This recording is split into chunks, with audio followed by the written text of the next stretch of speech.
Committee will come to order. Today we continue our posture hearings with Indo-PACOM and U.S. Forces Korea. I want to thank our witnesses for being here and for their service to our nation and the time it took for them to prepare for this hearing. These are very helpful, and I appreciate your commitment. Last week, China carried out large-scale military exercises off Taiwan's coast. China practiced assaulting maritime and ground targets and cutting Taiwan off from the world. This is not new. In recent years, China has increased the size, scope, and complexity of its drills around Taiwan. As Admiral Paparo has said, these are not exercises. These are rehearsals for a forced reunification. And these rehearsals are backed by real capability. China now has the world's largest navy and a shipbuilding capacity over 200 times greater than our own. It's rapidly expanding its nuclear arsenal and is expected to double its warheads by 2030. And China leads the world in hypersonic missile systems. China's growing defense budget shows it isn't slowing down. Last month, it announced a 7.2% increase in defense spending, the fourth straight year it increased by more than 7%. Its military modernization is also being assisted by Moscow. In return for supporting Putin's war machine, China is receiving advanced submarine, missile, and nuclear technology. China is also working closely with Iran and North Korea to further its effort to undermine American influence and alliances around the world, and we cannot let them succeed.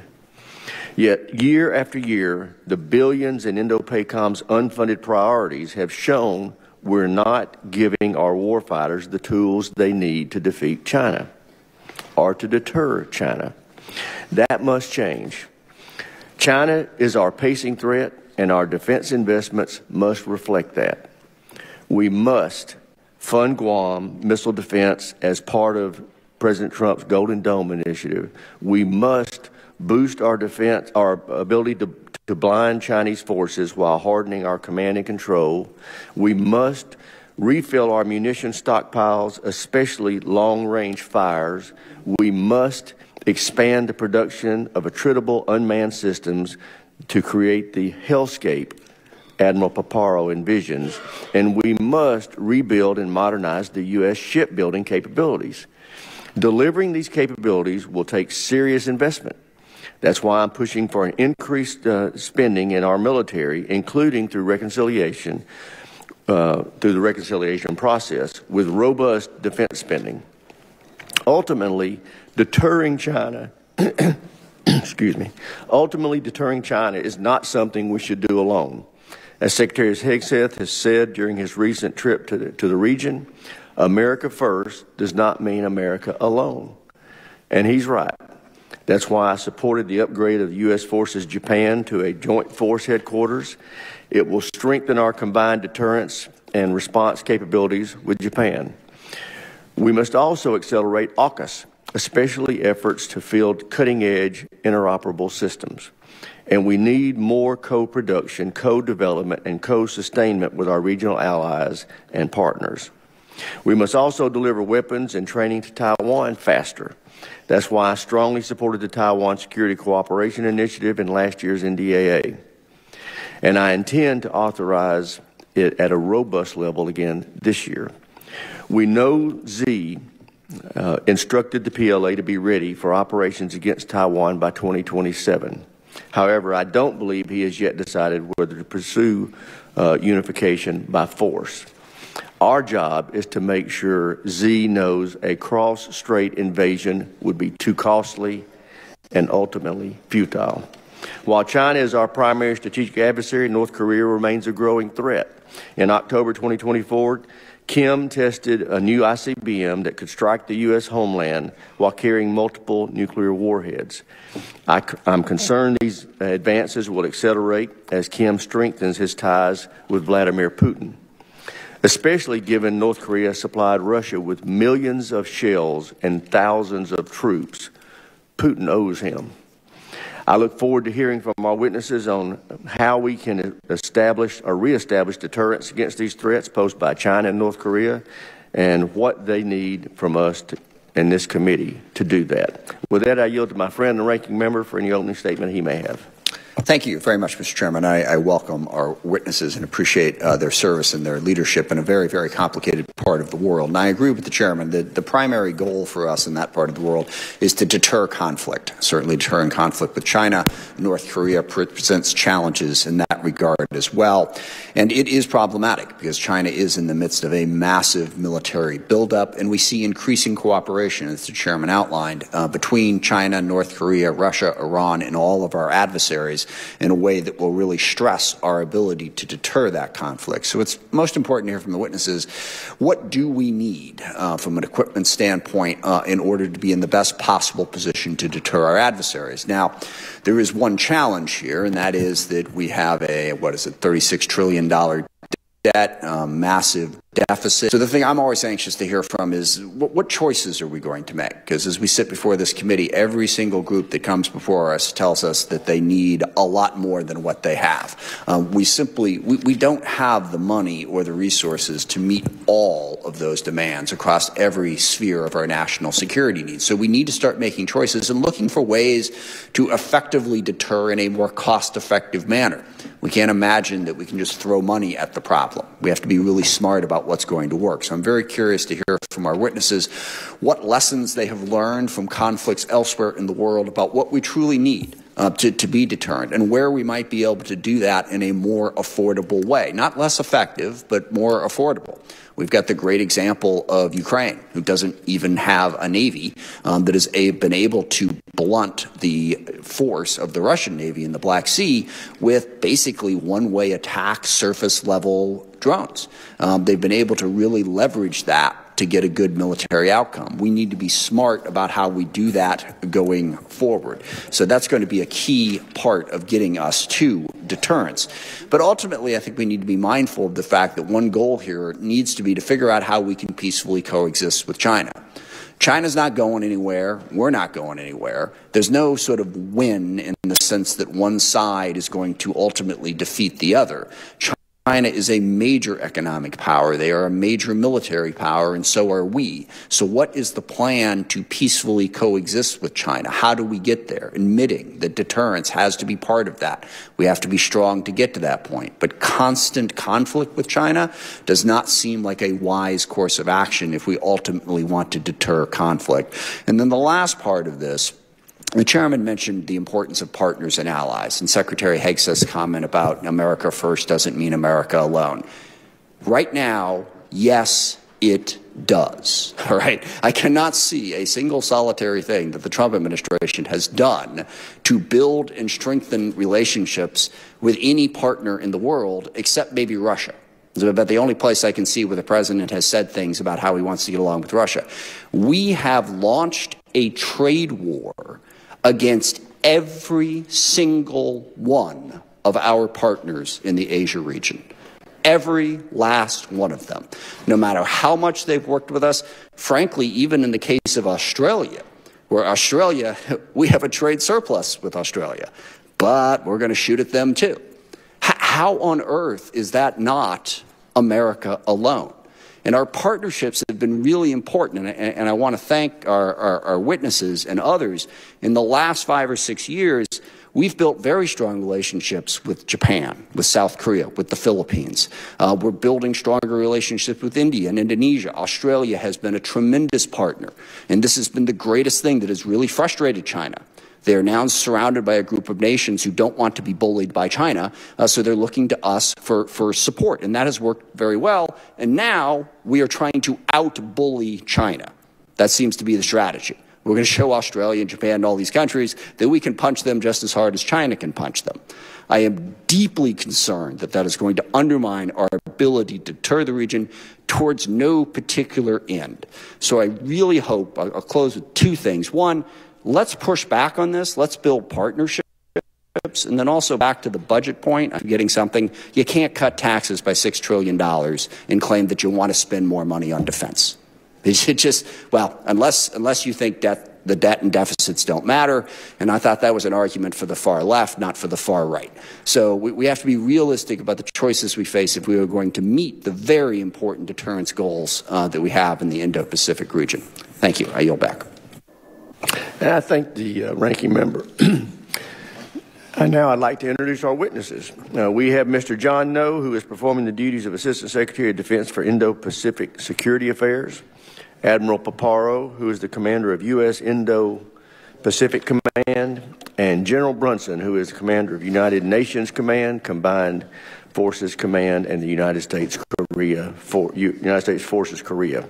With that, Mr. Noe, we'll start with you. You're recognized for 5 minutes to summarize your opening statement. Chairman Rogers, Ranking Member Smith, and distinguished members of the committee. Thank you for the opportunity to be here today to discuss our military posture and the national security challenges in the Indo-Pacific. And it is a distinct honor to speak with you alongside Admiral Paparo and General Brunson. Let me begin by reaffirming our mission as laid out by the Commander-in-Chief, President Donald Trump. We will achieve peace through strength. And Secretary of Defense Pete Hegseth has provided us very clear guidance on how the Department will achieve that mission. Revive the warrior ethos, rebuild our military, and reestablish deterrence. China's undertaking an unprecedented military buildup. The PLA is developing a large and advanced arsenal of nuclear, conventional, cyber, and space capabilities. Xi Jinping has ordered the PLA to be ready to invade Taiwan by 2027. China aims to dominate the Indo-Pacific and displace the United States as the world's most powerful nation. To counter the growing threat from China, it is critical that we reestablish deterrence in the Indo-Pacific, resource with combat credible military forces postured forward, while rebalancing burden sharing with our allies and partners and investing in our defense industrial base to support our warfighters. The bottom line is that we need to accelerate efforts to strengthen our force posture and increase operational capabilities in the Indo-Pacific, given China's historic and rapid military buildup and the urgent need to reestablish deterrence. And we will pursue an America First approach, but America First does not mean America alone or America only. It means an America supported by and standing with capable, like-minded allies and partners who will do their part to restore and sustain deterrence. Stronger allies lead to stronger alliances, and stronger alliances deter aggression and create dilemmas for our adversaries. And this is what this department and the team seated here before you today are delivering. In closing, thank you for your support and leadership and for the opportunity to testify before you today. And I greatly appreciate your continued commitment to and support for the men and women of the Department of Defense. Thank you for your time, and I look forward to your questions. Thank you, Mr. Noe. Admiral Paparo, you're recognized. Chairman, Ranking Member, and distinguished members of the committee, thanks so much for the chance to appear before the committee to discuss the Indo-Pacific region. First, with me over my right shoulder is United States Indo-Pacific Command's senior enlisted leader, Fleet Master Chief Dave Isom, who is retiring after 38 years of selfless service as a Navy SEAL and special operator.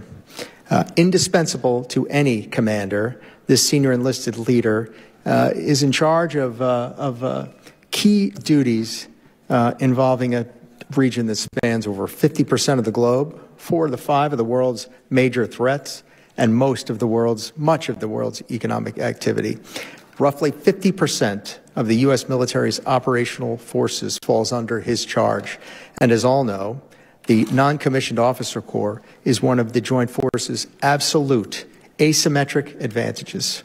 Fleet Master Chief Isom's leadership in this critical duty has been exemplary. I honor his service. He has been indispensable to me in making the transition as the commander for the last year. And this summer, having bid farewell to Master Chief Isom, we'll welcome Marine Sergeant Major Eric Cook to this post. Indo-PACOM faces a confluence of challenges. Foremost among them is China's increasingly aggressive and assertive behavior. Their unprecedented military modernization, encompassing advancements in artificial intelligence, hypersonics, space-based capabilities, among others, poses a real and serious threat to our homeland, to our allies, and to our partners. In 2024, the People's Liberation Army demonstrated growing capabilities through persistent pressure operations against Taiwan, escalating by 300%. China's aggressive military actions near Taiwan are, as the chairman said, not just exercises, they are rehearsals. And while the PLA attempts to intimidate the people of Taiwan and demonstrate coercive capability, these actions backfire, drawing increased global attention and accelerating Taiwan's own defensive preparations. North Korea's development of advanced nuclear weapons and ballistic missiles, including a new intercontinental ballistic missile capable of reaching the United States, poses a direct threat to our homeland and to our allies. Further, as discussed, North Korea is deepening its relationship with Russia, receiving military support and assistance to advance its own military capabilities. Russia's growing military cooperation with China adds another layer of complexity, creating a compounding challenge with the deepening cooperation between China, Russia, and North Korea. U.S. Indo-PACOM deters threats to the regional stability in competition and in crisis, while ensuring the ability to prevail in conflict. That ability to prevail is indispensable to deterrence. In 2024, the command conducted 120 joint exercises, among them 20 major joint exercises across the region, including allies and partners, demonstrating our capability and our combined capacity. We continue to strengthen relationships with Japan, South Korea, Australia, Republic of the Philippines, India, Taiwan, the ASEAN nations, the Pacific Island countries, and European partners in Indo-PACOM, including the United Kingdom and France. Multiple groupings, such as the Quad and trilateral arrangements, further enhance our capabilities. We must strive for dominance in space and across the information environment, including cyber, leveraging capabilities to counter command and control intelligence, surveillance, reconnaissance, and targeting. This enables the command to gain a non-linear advantage over potential adversaries.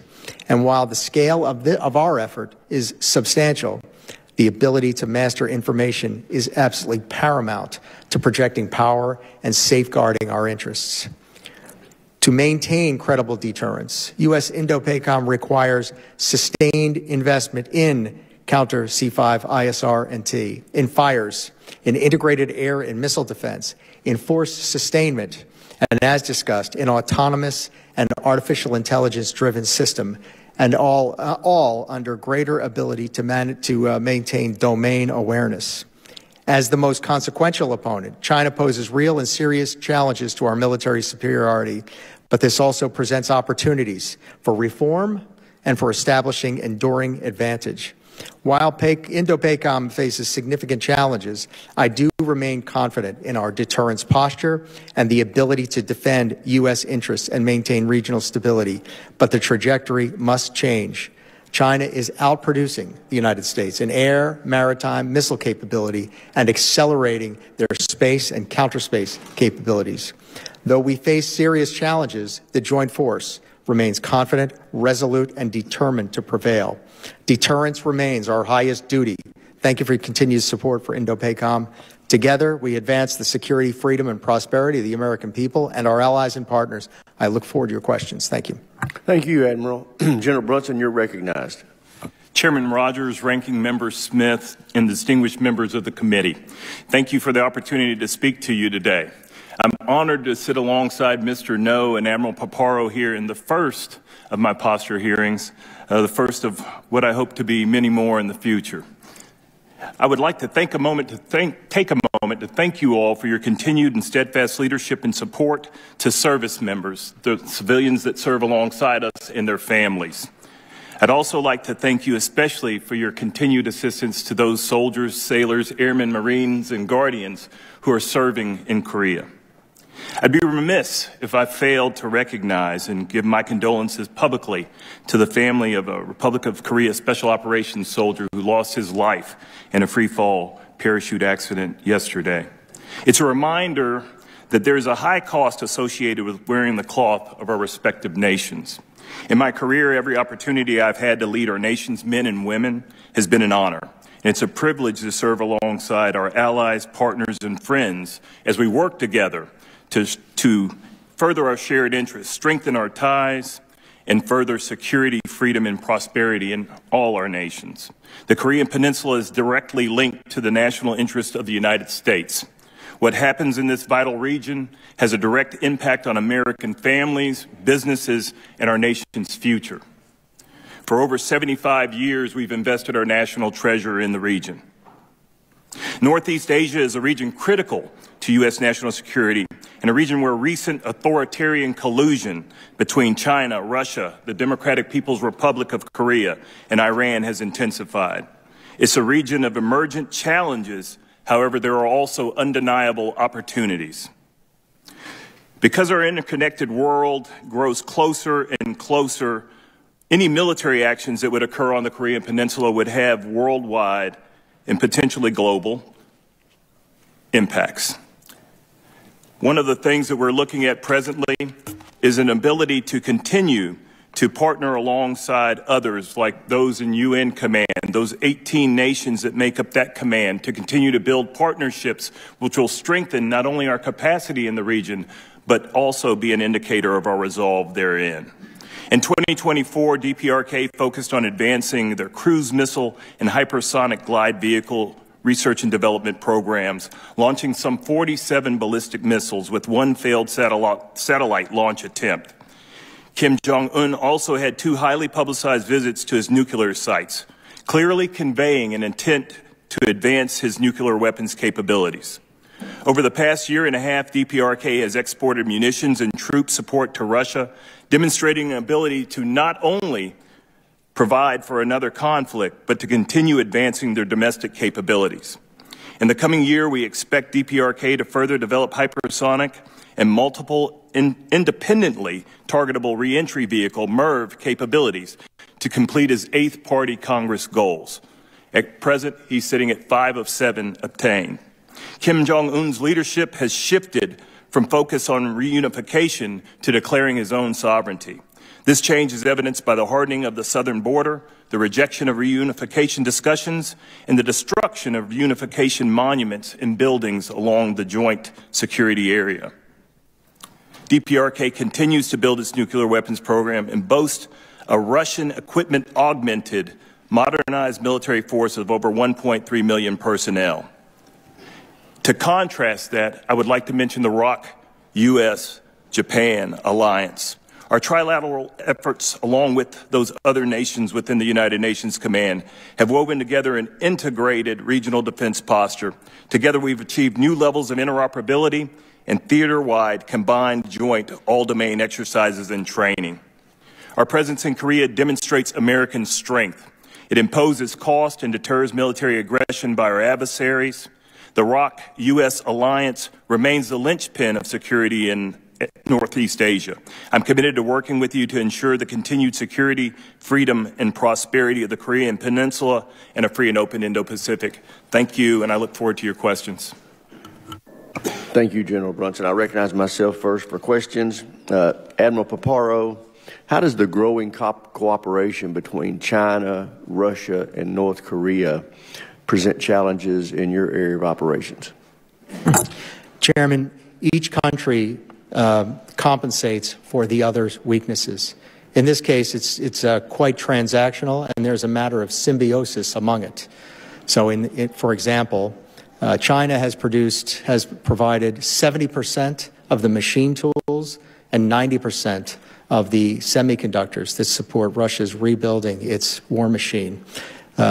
North Korea provides, as discussed, thousands of rounds in support and troops. And coming back to China and to North Korea are key capabilities where they would otherwise be behind that would help close the gap: submarine technology, missile technology, and surface-to-air missiles, and so forth.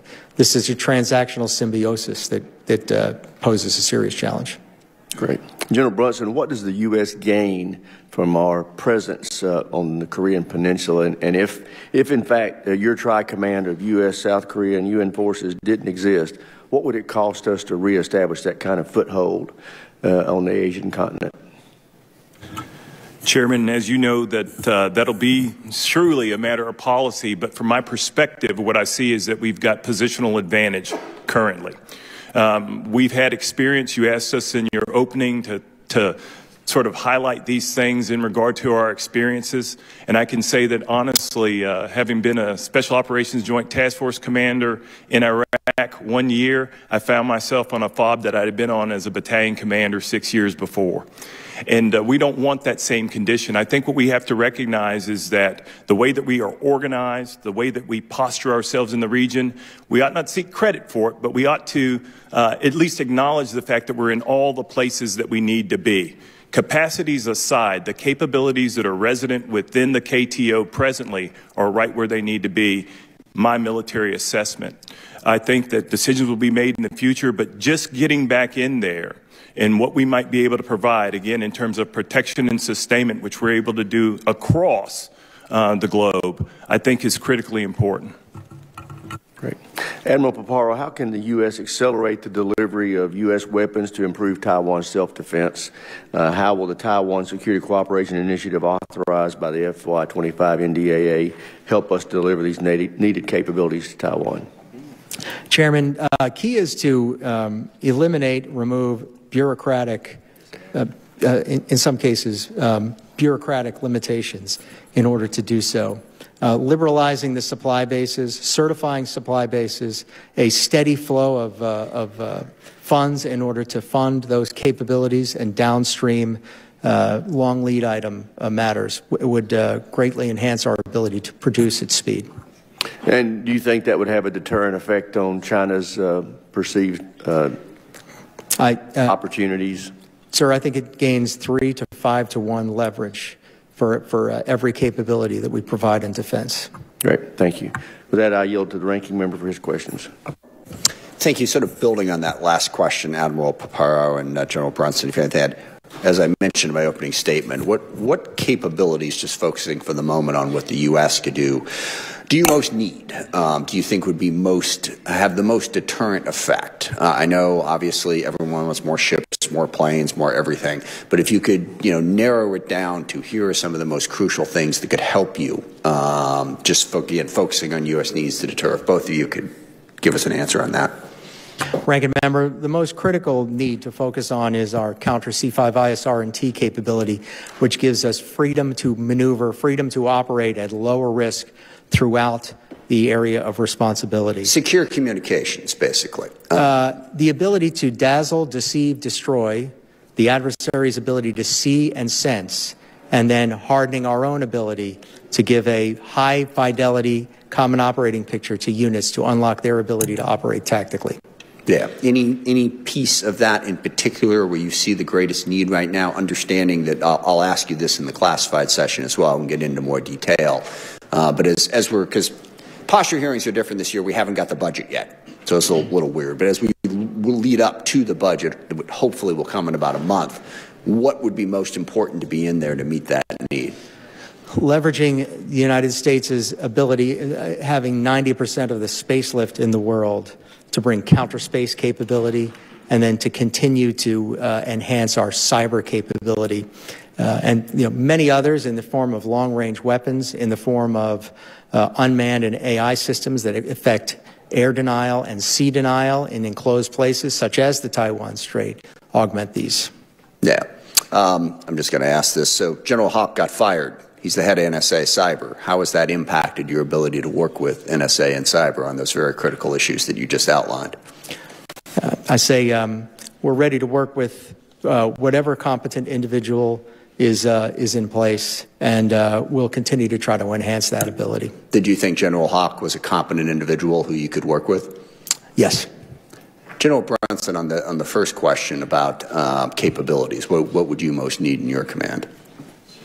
Sir, as I had the opportunity to mention yesterday in the HAC-D closed session, all my requests are inhabited within the IPL of Indo-PACOM. I would tell you that as I look at the more ephemeral domains of cyber, EW, and space, I'm looking to be engaged in those in a more fulsome manner. And I think that that's where we can talk in closed about some of those particular capabilities that we need to bring to bear on the peninsula. But to an earlier question that you mentioned, Ranking, I'd like to say that, you know, if we were trying to project strength, one of the things that we're continuing right now is the assailable flank that is United Nations Command. There are 18 total nations there. I see the KTO as being a bit wider and being able to leverage those other nations in the Republic of Korea and beyond is a way for us to continue to sort of underpin the things that we're doing on the peninsula with legitimacy. I'm running out. That's really important. I want to get to that, but I want to ask Mr. No those questions. So as I mentioned in my opening statement, we are alienating every single partner in the region. And you made the statement, you know, America first doesn't mean America alone. I'm puzzled. What are we doing to enhance relationships? I think we've all seen on display what we're doing to sort of make those relationships more problematic. But what is the administration doing to try to strengthen partnerships when they're launching a trade war against all of our partners? Ranking Member Smith, so as you know, Secretary Hexeth just came back from his first trip to the Indo-Pacific, where he visited both the Philippines and Japan. He had a chance to reaffirm our commitment to those important alliances. What is that commitment? I mean, we can all go on vacation to Japan and say how much we love the country, but what is that commitment? Because there doesn't seem to be any commitment other than threats and bullying. It's reaffirming our commitment, our treaty obligations to both the Philippines and Japan. He announced a number of things that the department is currently doing to work with both the Philippines and Japan to accelerate and strengthen our relationships. In the Philippines, for example, he made an announcement about bilateral special operations forces training that we're conducting. Just one last question. How much damage do you think the trade war that has just been launched does to all of what you just said? Ranking Member Smith, in all the engagements and the personal engagements I've had, in all the engagements that I've seen the Secretary has had, our relationships with our allies and partners in the region are strong and remain strong. This only started a couple days ago, so we'll see where it goes. I yield back. Thank you, Mr. Chairman. Thank you, the Ranking Member. Chair, I recognize the gentleman from Virginia, Mr. Whitman. Thank you, Mr. Chairman. I'd like to thank our witnesses for joining us. Thanks again for the incredible job that you all are doing. Admiral Parr, I want to begin with you. You talked about the importance of shipbuilding, but very specifically shipbuilding in certain areas. We have a distinct asymmetric advantage under the sea. Can you give us a perspective about what that looks like in relation to what we have as that advantage versus what the Chinese have, what they're building in relation to what we have? Secondly, too, is that we know that the Marine Corps is going to be the stand-in force there in the Indo-Pacific. They're going to be the tip of the spear, have that ability to make sure that they're the crisis response team. The challenge for us today is we don't have enough amphibious ships, and the ones that we do have an operational availability of 41%. So when your call goes out, the challenge is can it be met? Because today we cannot put together an amphibious ready group Marine Corps Expeditionary Unit, better known as an ARGMU. Can't do it. We can put a single ship out there, but we can't put the complement of ships that we need for an ARGMU. Can you tell me where are we in relation to the need for getting to that 2.33 submarines a year for AUKUS and ourselves, why that's important? And then what do you see as your alternative in a crisis response if when you call for an ARGMU, there's not one to be had? Thank you, sir. Great to see you again. Presently, we have a generational advantage from a submarine standpoint against our adversaries. And this is key, critical, and indispensable to the ability to prevail. The PRC, though not perfectly linear, but the PRC is outproducing the United States by a rate of 2.0 per year to 1.28 presently attack submarines per year. Required to get there are continued investments in defense industrial base, liberalizing the long lead time supply chains, and giving a steady flow of funding. On the Marine stand-in forces and on amphibious ships are absolutely critical to this effort, and we are not meeting mission globally on doing so. It's a matter of the maintenance of the current capability that we have, and frankly, it's also a matter of the number of amphibious ships that we have. So the ops analysis does not lie on that matter. Very good. Thank you. Let me then move from that. You talk about the need for us to get above the 1.28 production. That's not only to meet our requirements, but also to fulfill the obligations we made under AUKUS to make sure we have that partnership. Partnerships are incredibly important in that region. We talk about AUKUS, but we also talk about the Quad agreement. Can you give us your sense about, are there any barriers that are standing in the way for us to fully operationalize AUKUS, whether it's Pillar 1 or Pillar 2, and all the opportunities that are there for us with the Quad? We see what our adversaries are doing and trying to create more relationships there. We have to do more at the pace of relevance to make sure we have substantive outcomes of these agreements. Can you give us a perspective about where you see things and what we need to do to accelerate that? AUKUS Pillar 1, operationally, we are meeting every milestone. The biggest risk driver to AUKUS Pillar 1 is getting to that production rate by the time that Australia purchases its own Virginia-class submarine. That is the greatest barrier that I see right now presently. On Pillar 2, the other capabilities, missiles and unmanned and cyber, on this case, the biggest barrier are barriers to our administrative and bureaucratic barriers to co-production. Co-production among our partners, not just our AUKUS partners, but all of our partners, would greatly enhance our missile magazines for all of us. Would you say that ITAR currently has been modified enough to open the door for Pillar 2? Because I know as we talk to the Australians, they are not very happy with still the impediments with ITAR. I would agree with them. Okay. Very good. Let me ask, are there other ways that we can get the most out of technological cooperation with our friends, not just there with AUKUS, but also with the Quad, where there's great opportunities with India and more opportunities with Japan? Give us your perspective on that. Yes, that multilateral, India, Japan, the United States, and Australia, that is critical, and it's growing. And we've seen some progress also with co-production among us, and we see some progress on exercises. But again, our limits to co-production and speeding up our ability to release key technologies to our partners under conditions of trust and under the scrutiny of trust that leads us to do so with confidence will enhance that effort. Gentleman's time's expired. Chair, and I recognize the gentleman from Connecticut, Mr. Courtney. Thank you, Mr. Chairman, and thank you to the witnesses for your testimony this morning. Again, at the outset, I just would note on Saturday, the 24th Virginia-class submarine was commissioned into the Navy. There are 4 more that are coming online between now and the end of 2026.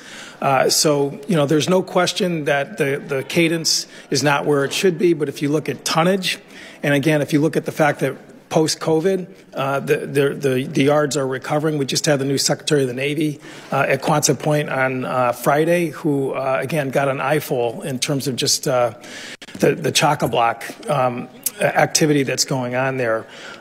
So just to go back to AUKUS for a second, Admiral, this committee in record time enacted all the authorities in 2023 per optimal pathway to get, again, that engaged. There still is, in my opinion, a misperception that AUKUS is primarily about just helping Australia. Can you talk a little bit about what it means in terms of the U.S. as far as making our nation safer and also the Indo-Pacific safer? Yes, AUKUS delivers something to Indo-PACOM that is critical and could be a key advantage, and that is an Indian Ocean submarine base. This gives us faster response time to the South China Sea than in Hawaii, in Washington, in San Diego. It gives us the key ability to maneuver into the Indian Ocean without the burden of having to go through straits. And so it is key. And then Australia is making key investments in the submarine industrial base. As I utter these words, there are 11 Australians stationed on attack boats in Hawaii and scores that are working in the Pearl Harbor shipyard. These are just but a few of their contributions. And again, the plan is also to have the rotation of Virginias starting in 2027, I believe, in Henderson in Western Australia, which again, they are making huge investments in terms of the infrastructure that's necessary for that effort. You know, one of the authorities, Mr. No, that we enacted vis-a-vis AUKUS was we had to actually pass a law to allow Australia to invest $3 billion into our industrial base. It was such a novel, extraordinary component of the optimal pathway that we actually, as I said, had to change the Treasury Department's rules to accept that money. As you, I think, should know, the Defense Minister from Australia, in his visit with Mr. Hegseth, brought the first check for $500 million, which was deposited in the U.S. Treasury. And to follow up Mr. Smith's question regarding you know, the trade war that's happening right now, Australia has a free trade agreement with the U.S. There are 0 tariffs on U.S. goods that come into Australia. As Adam said, there's a 2-to-1 trade surplus from the U.S. into Australia. They're putting money into our industrial base, and yet we are tariffing Australia at the same level as the country of Iran. And I will tell you that, you know, maybe you've had sort of conversations where this hasn't come up. That's not the case for some of us who, you know, are in touch with members of parliament in Australia. There is definitely collateral damage to our allies in terms of what's happening out there. And the picture that was in the news the other day of representatives from the South Korean government and Japan shaking hands with China to announce a new anti-tariff effort by those countries. I mean, we are just pushing people in the wrong direction in this part of the world. And we need more from you in terms of just what is the department's position in terms of advising the White House about the fact that this is driving our allies in the wrong direction. Congressman, on the issue of tariffs, I mean, that's an issue that's beyond the purview of my personal position to comment on. It's not something the Department of Defense focuses on, but you mentioned the $500 million contribution that Australia made. I was there when Secretary Hegseth met with Deputy Prime Minister Marles. We were grateful, and we are grateful for the contribution Australia is making. That's part of a larger $3 billion investment into our submarine industrial base. Secretary Hegseth said at that meeting there's more that needs to be done to increase I have just a few seconds left. I mean, this is an all-of-government situation, and you cannot stovepipe the Department of Defense in terms of just what's happening with other parts of the administration. And this trade war, as I said, is driving our allies in the wrong direction, and we need to stop it. I yield back. Gentleman's time has expired. Chair, and I recognize the gentleman from South Carolina, Mr. Wilson. Thank you very much, Mr. Chairman, and I want to thank each of you for your service. It's humbling to be in your presence, and what a difference you make, and how important it is where we are today, sadly in a conflict we did not choose, and that is dictators with rule of gun invading democracies with rule of law, and what we can do to deter, and that's your field. And we saw, sadly, dictator war criminal Putin to invade Ukraine on February 24, 2022, under the theory that Ukraine doesn't exist. Then we know that the puppets of Iran invaded Israel on October 7, 2023, under the theory that Israel doesn't exist from the river to the sea. But it's just so important that we be as strong as we can for peace through strength to deter the Chinese Communist Party that claims, of course, Taiwan does not exist. There's a parallel there, and it's before us, and so what you're doing is just so important. And with that in mind, I want to thank all of you for your service, and I had the opportunity last year to have my third visit in the Republic of Korea to visit at Camp Humphreys. What a world-class facility that is. I was there when the groundbreaking occurred, and then to go back and see this facility, a $10.8 billion investment, 90% paid for by the very appreciative people of the Republic of Korea. And the American people need to know that nearly almost $10 billion was spent by the people of Korea to appreciate having an American presence there, which is a deterrence to the maniac that's in charge of Pyongyang. Keeping that in mind, I visited with troops from South Carolina, and it's just so important that we remain ironclad in supporting the people of Korea with the instability of, indeed, the regime in Pyongyang.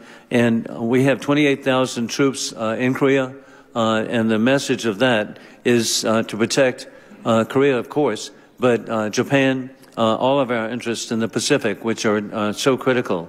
And with that, indeed, General Brunson, I'm very grateful myself that I'm the only member of Congress who's actually been to Pyongyang. I was on a delegation in 2003. And so I saw, again, firsthand, the oppression of the people of North Korea and how sad that is. But Kim Jong-un has laid out a plan to advance missile technology of North Korea, and he's proceeding with this year 8 ballistic missiles that are being developed that possibly could reach the United States. With that in mind, and we also know the increasing relationship between North Korea and war criminal Putin, with North Korea sending troops to kill Ukrainians with the technology that indeed war criminal Putin is providing to North Korea for ultimately the ability to attack the United States. With this in mind and the strengthening ties with war criminal Putin and the Chinese Communist Party, General, what actions can we take to minimize the risk?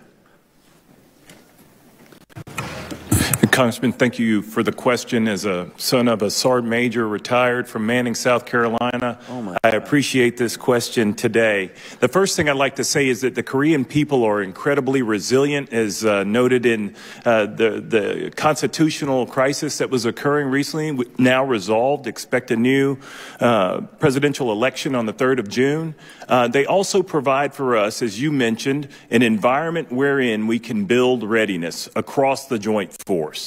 And I've seen that in the short 90 days that I've been in command, whether it be Marines coming or a carrier strike group coming to the peninsula. And so those things are absolutely sound. And I thank the Korean people for what they provide for us.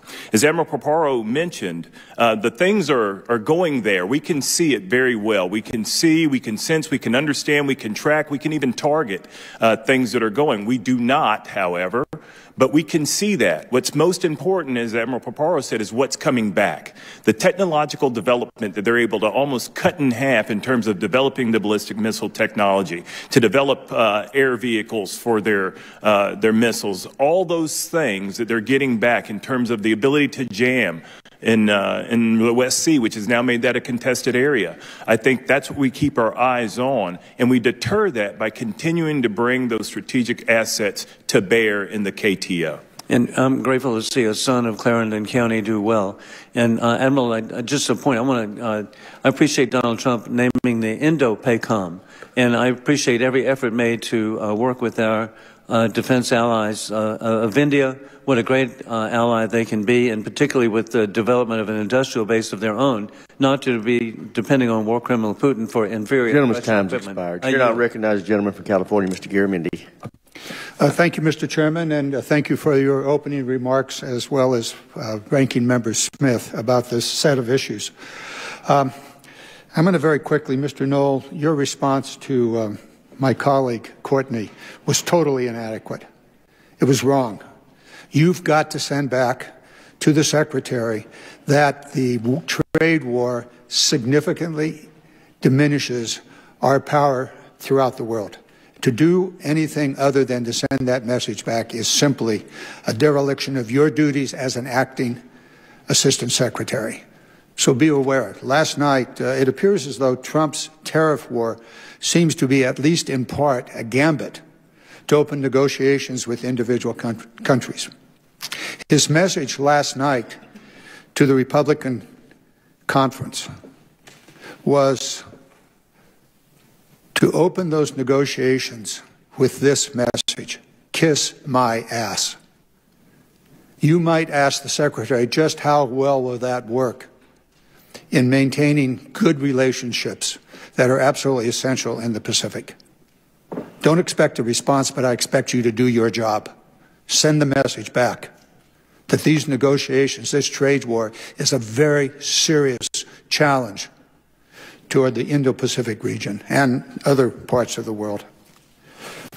Now, from my perspective, this administration's approach to addressing China is reckless and misusing our national instruments of power.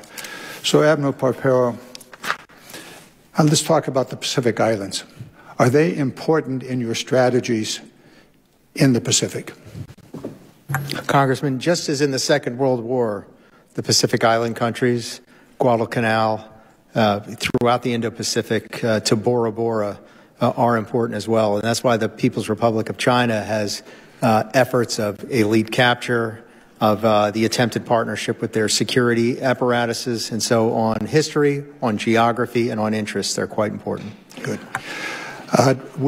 Are we missing the opportunities with the trashing of USAID and also not using the Coast Guard to full effect in the Pacific Islands?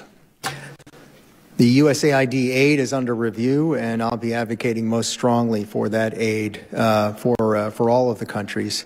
And the Coast Guard provides a critical role in the South Pacific, and that is counter lawfare, counter illicit trafficking, counter illegal, illicit, and unregulated fishing.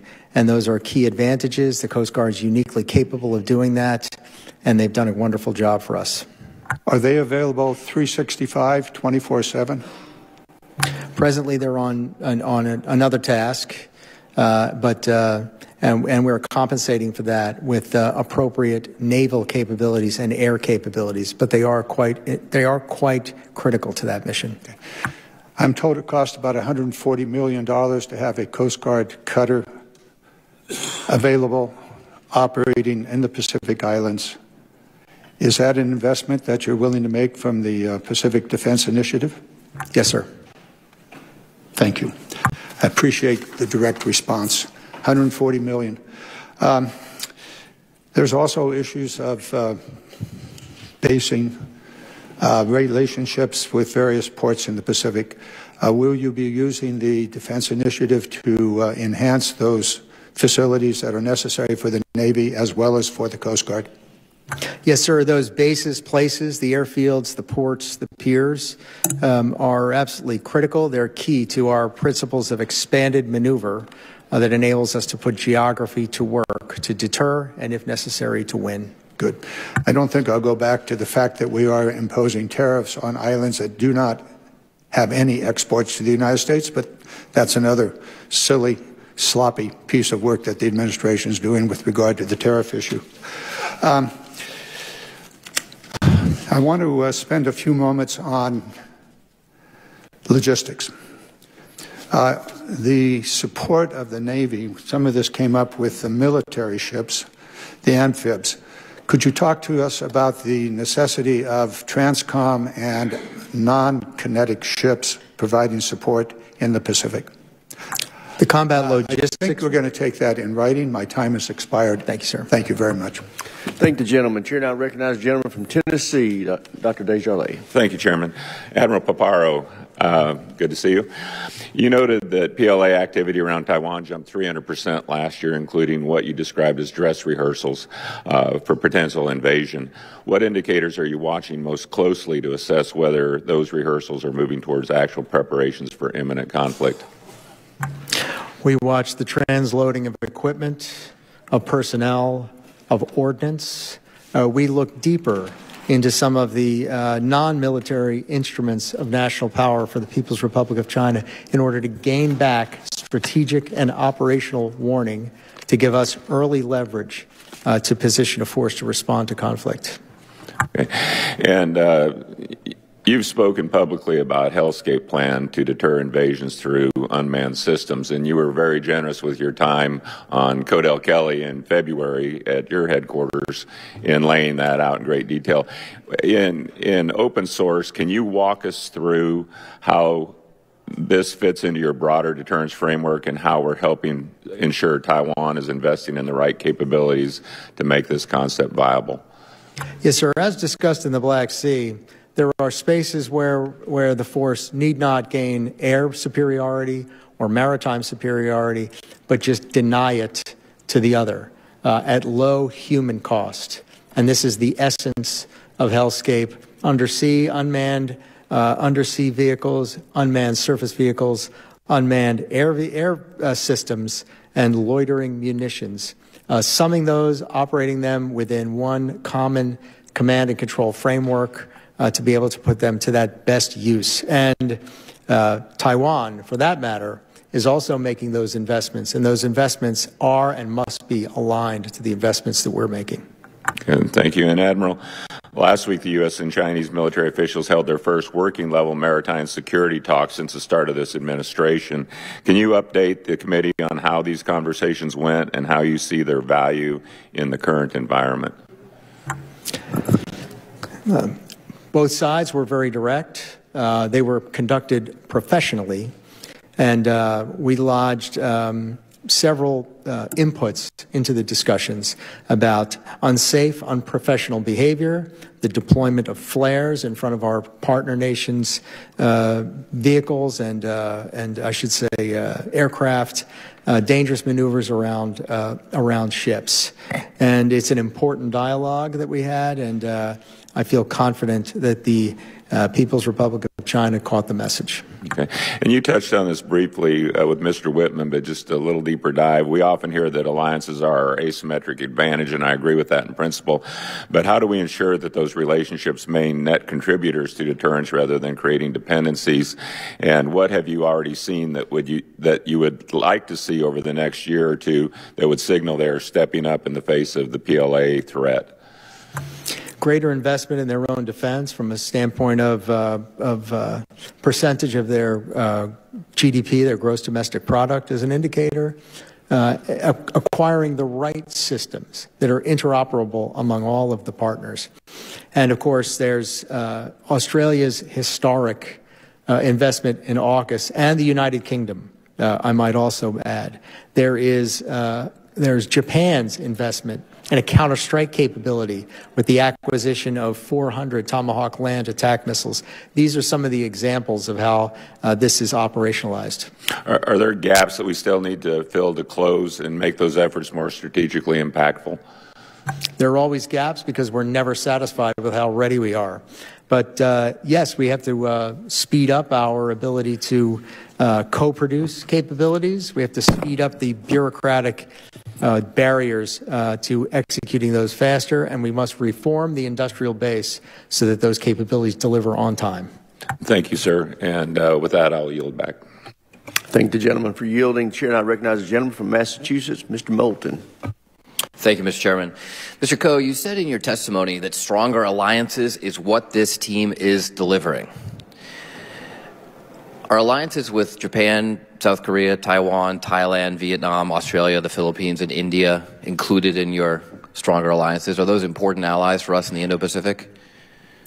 Congressman, absolutely. So you're raising tariffs 24% on Japan, 25% on South Korea, 32% on Taiwan, 36% on Thailand, 46% on Vietnam, only 10% on Australia, 18% on the Philippines, and 26% on India. How do these tariffs strengthen our alliances? Well, Congressman, as I said before, the issue of tariffs is beyond purview of my position. So it doesn't matter? You don't think our allies care about tariffs? You seem to care about our allies and the relationship we have with them. You don't think tariffs have any influence on that?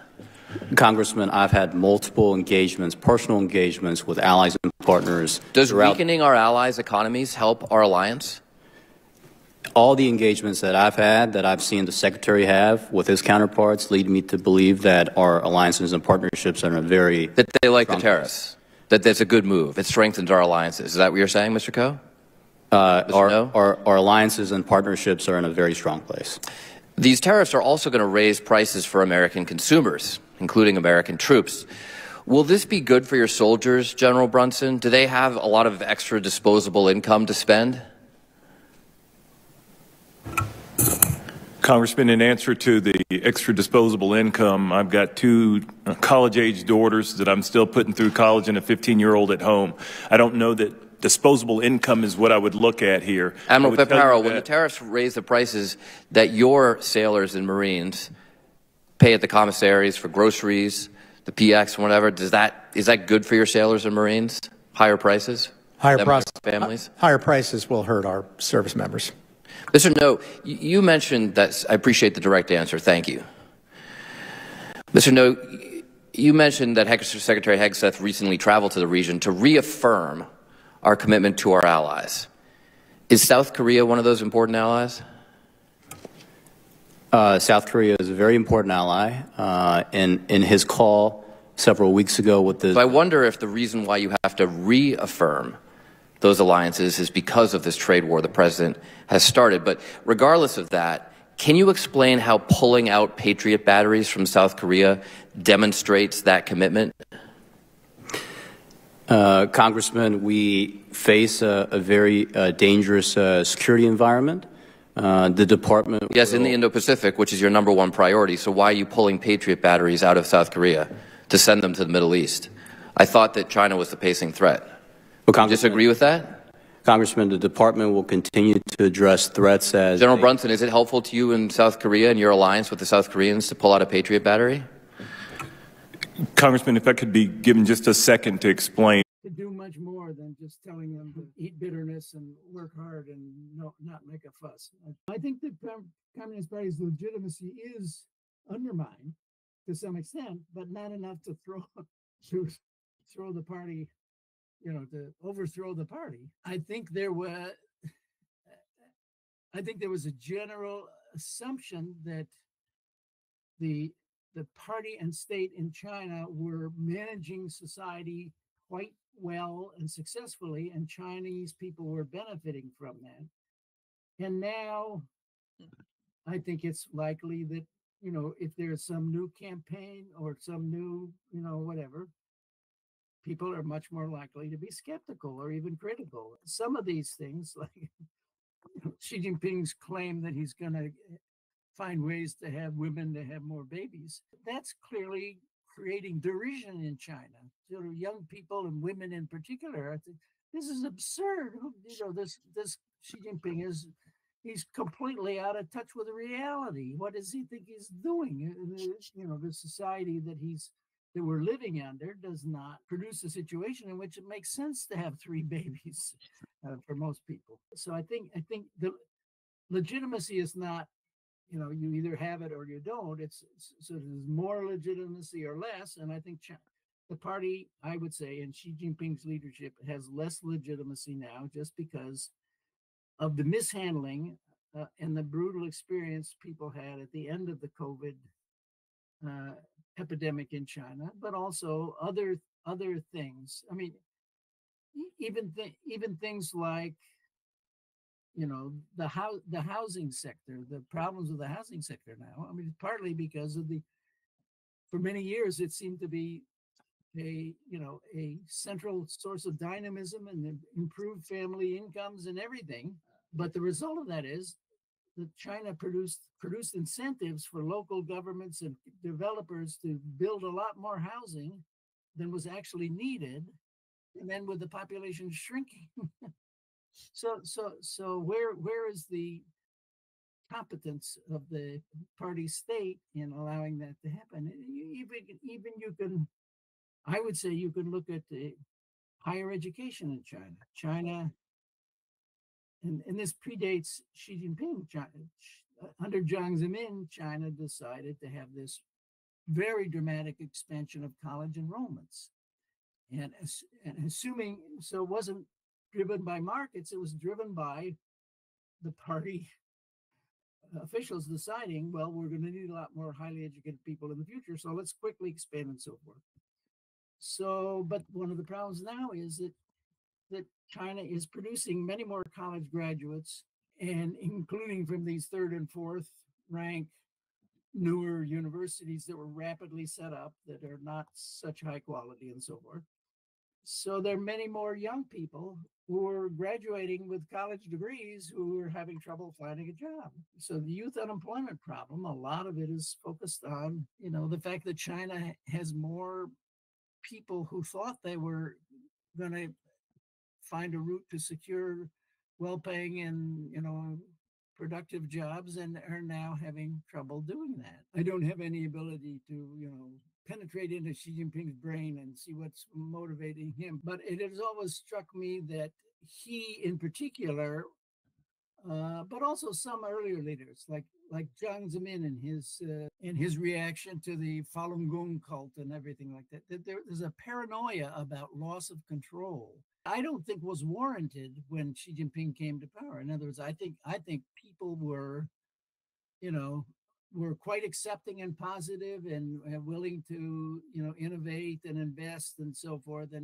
And that was very different than the situation in the Soviet Union. The Soviet Union had endured in its final years a considerable amount of economic as well as political stagnation and so forth. China was still, even though the economic growth rate had slowed some, but nonetheless, it was still booming ahead, and people, more and more people getting educated, more and more Chinese tourists traveling abroad. I had my last sabbatical from Harvard in 2013 and was very fortunate to spend it in Florence, Italy. And remember, I kept running into Chinese tourists. My wife and I, early in that trip, we were sitting in restaurants, and she also speaks some Chinese, and we struck up a conversation with the young Chinese sitting at the table next to us, and said, what, they're from Shanghai, and they work for the police in Shanghai. My wife has no desire to buy fancy leather purses that cost thousands of dollars, but Chinese tourists were lining up to buy these things. And I think Xi Jinping should have had much more confidence. It may be obvious I'm not a big fan of Xi Jinping, but I think that many of the things that he's been doing to try to strengthen control and emphasize security are going to end up being counterproductive. The idea that you can have all these crackdowns and tightening of controls and getting people in political trouble and scaring intellectuals and so forth. The idea that you can do that without harming your society's ability to advance. And I haven't traveled to China since the summer of 2019, so before COVID. And I have nothing immediately planned, but I was at a conference in Beijing run by the Academy of Social Sciences, and a young woman was assigned to escort me around. And I mentioned to her some article that had recently appeared in The Economist magazine, and she said, well, I wish I could read that. But, now, obviously, Chinese are very clever people, with many of them with VPNs. They can jump over the Great Firewall or whatever, but get access to a lot of things. But nonetheless, the idea that you go back to trying to totally control what people can think and what they can do and so forth without harming China's ability to compete with other societies and to continue growing, it seems to me very problematic. I think that would be a stretch. I think people are more pessimistic, but there still are lots more areas of dynamism in the Chinese economy than there was in the old Soviet Union. And the old Soviet Union was still very much a state-planned, bureaucratically rigid economy. And China, of course, has a much more vibrant private sector. It's much more involved in the world economy and so forth. And so I don't see that as as that close, but it's still, one general issue still has to do with the fact that the most dynamic parts of the Chinese economy remain the private sector and the foreign invested sector, and Xi Jinping keeps wanting to shift the balance, or he claims he supports the private sector. He claims he wants to encourage foreign investment and so forth. But nonetheless, he's clearly emphasized the remaining state-connected industries and so forth. I don't see the economic situation as dire and as, you know, bureaucratically stalled as in the Soviet Union, but I think nonetheless it could be much better if Xi Jinping were not so, you know, we're not so biased and focused on trying to control things and not so scared about China following the path of the Soviet Union and falling apart. There are occasional rumors that people are upset about him and some of his initiatives and so on, but he does a very good job of trying to keep himself at the very center and prevent rivalries from breaking out and so forth. I don't see much chance for protests from below to threaten the system itself. And but again, I could be wrong. You know, I didn't in 1989. I didn't see how close those protests came to really shaking the party's control. So who knows? But things are very different than they were in 1989. You know, Xi Jinping has invested so much more in building up the security systems and control structures and, you know, video surveillance and, everything else. So it's hard for me to imagine that the change could be generated from below that would change the system.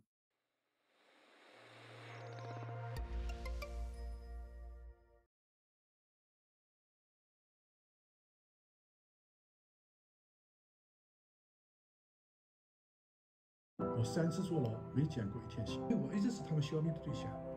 他专门有一个监控对着我的床，有盏灯。你这个党那个党都不如中国民主党。他没有接到进手术之前的那个青年的电话。因为这是我自己选的，可是孩子是无辜的。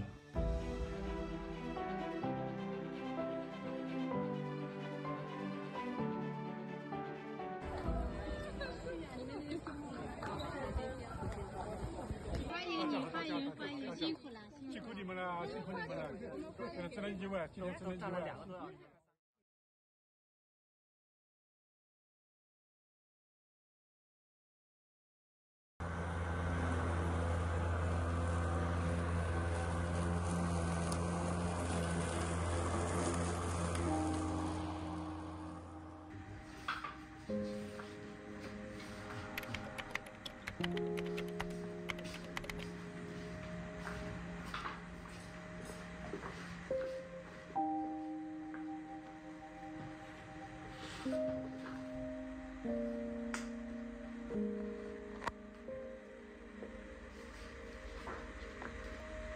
最近比较稳定，到了美国以后受到了良好的医疗服务，心怀感恩。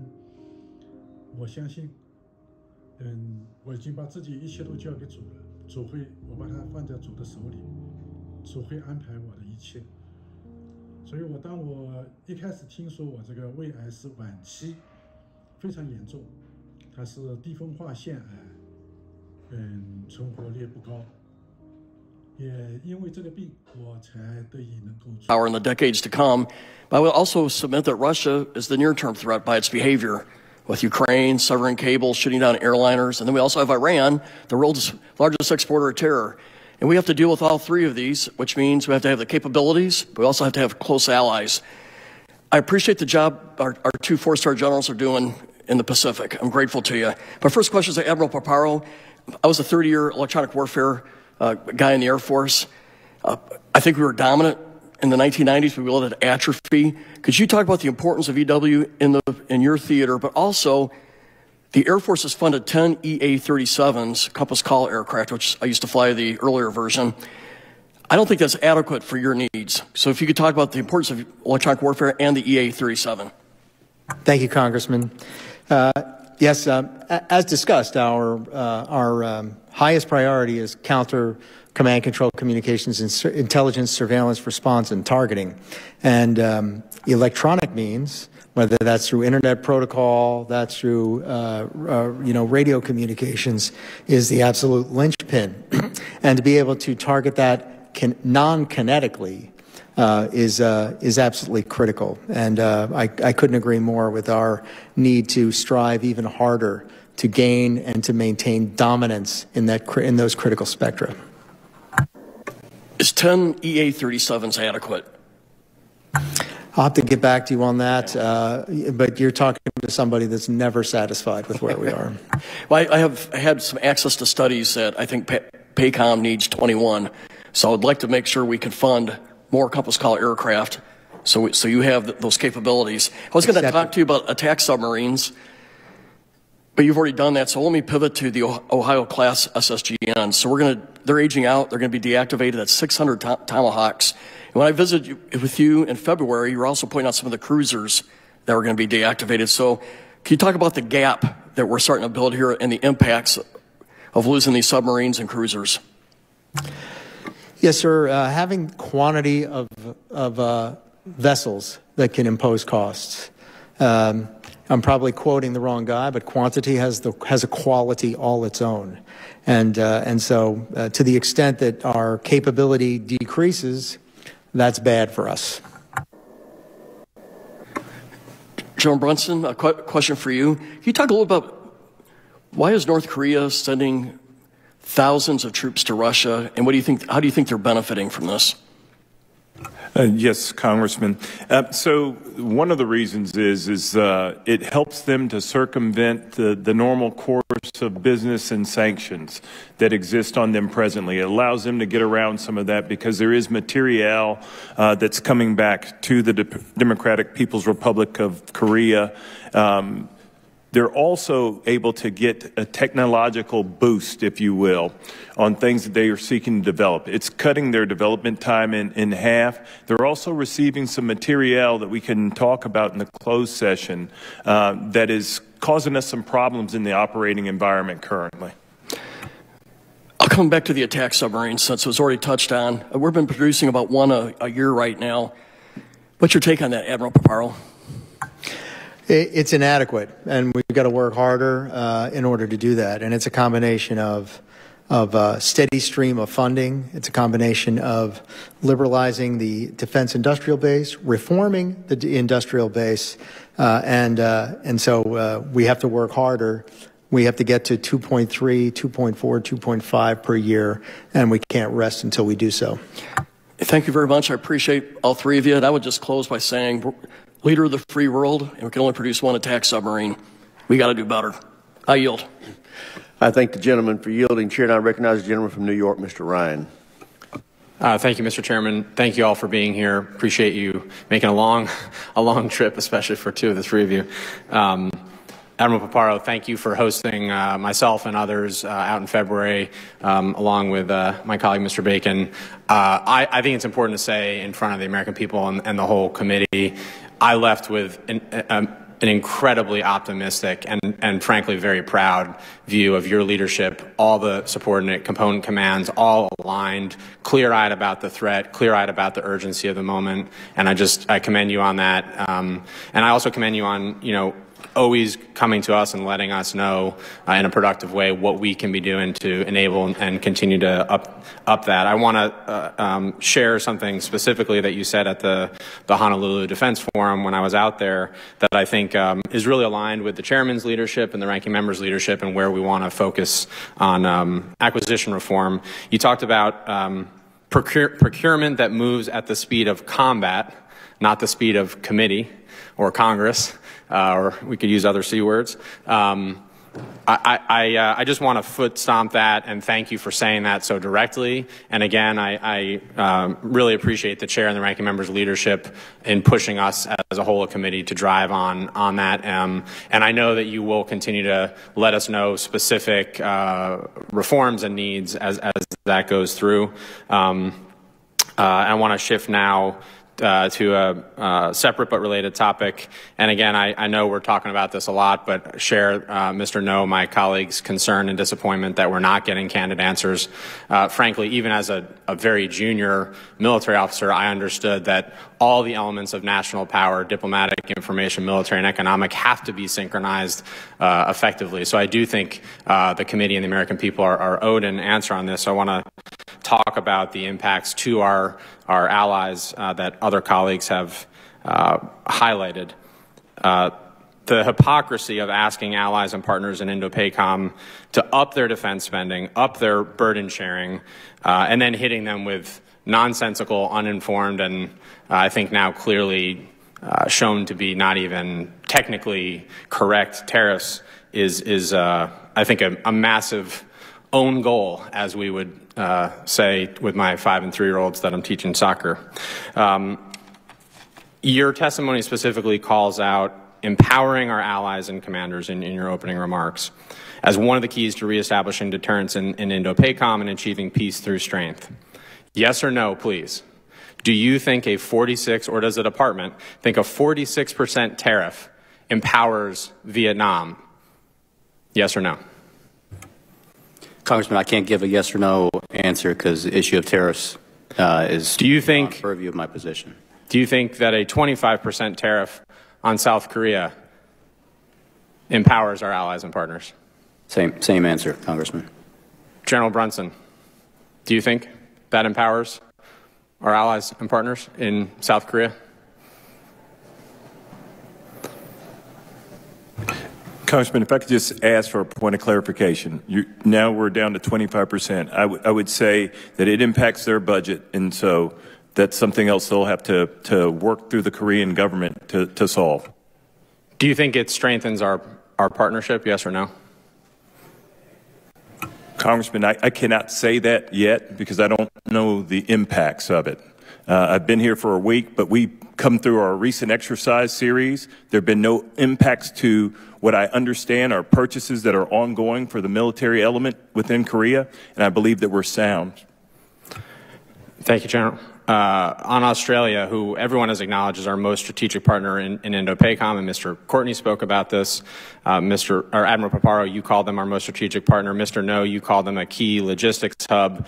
It's clear that they were blindsided in particular by this tariff, which I find particularly offensive given the time and investment all of us have spent in building that relationship and nurturing and growing that relationship, to the point that the Prime Minister said, quote, "The Trump administration's tariffs have no basis in logic, and they go against the basis of our two nations' partnerships." He's absolutely right. Does that tariff, can you at least acknowledge on AUKUS, given all the bipartisan work that's been done there, that hurts our relationship, Mr. No? Congressman, we have a very strong relationship with Australia. Yes or no? Does that help or hinder our partnership? To blindside an ally with such a forceful tariff? I'm not here to talk about tariffs, Congressman. Gentleman's time has expired. Chair, and I recognize the gentleman from Texas, Mr. Fallon. Thank you, Mr. Chairman. Admiral, thank you for being here, and General as well, Mr. No.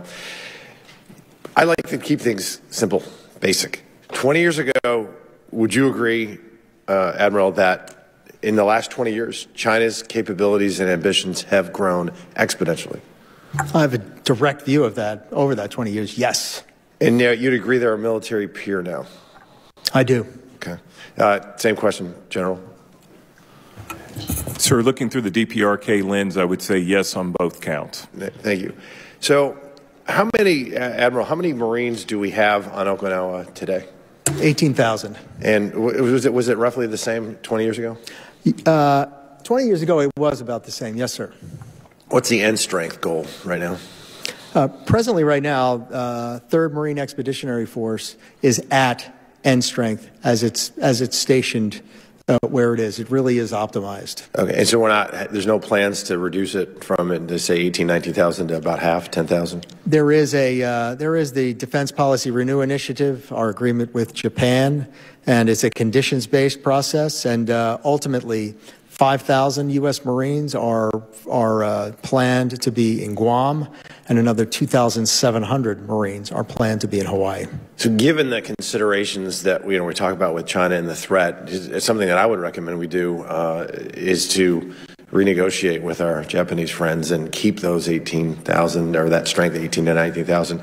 Because if, God forbid, General, how many troops do we have in Korea in the 80s, roughly? Was it about 50,000? Is that right? Congressman, it's a bit lower than that. In the 40s? 45,000 or so? A little bit lower than that. 40?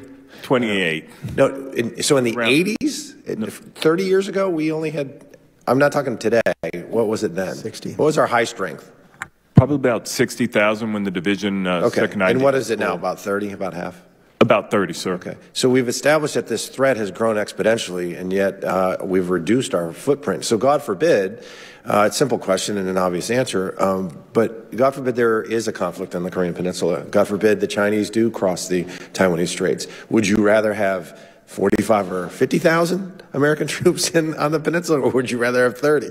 It's obvious, right? Yes, Congressman. It's an obvious answer. You'd always want more, but the same thing, Admiral, in Okinawa, right? I mean, if a little bit's good, a whole lot's better. Sir. Yeah, and I'm not worried that it's going to capsize either. I think that's going to be solid. So, Admiral, we have a great many allies in the region, wonderful allies.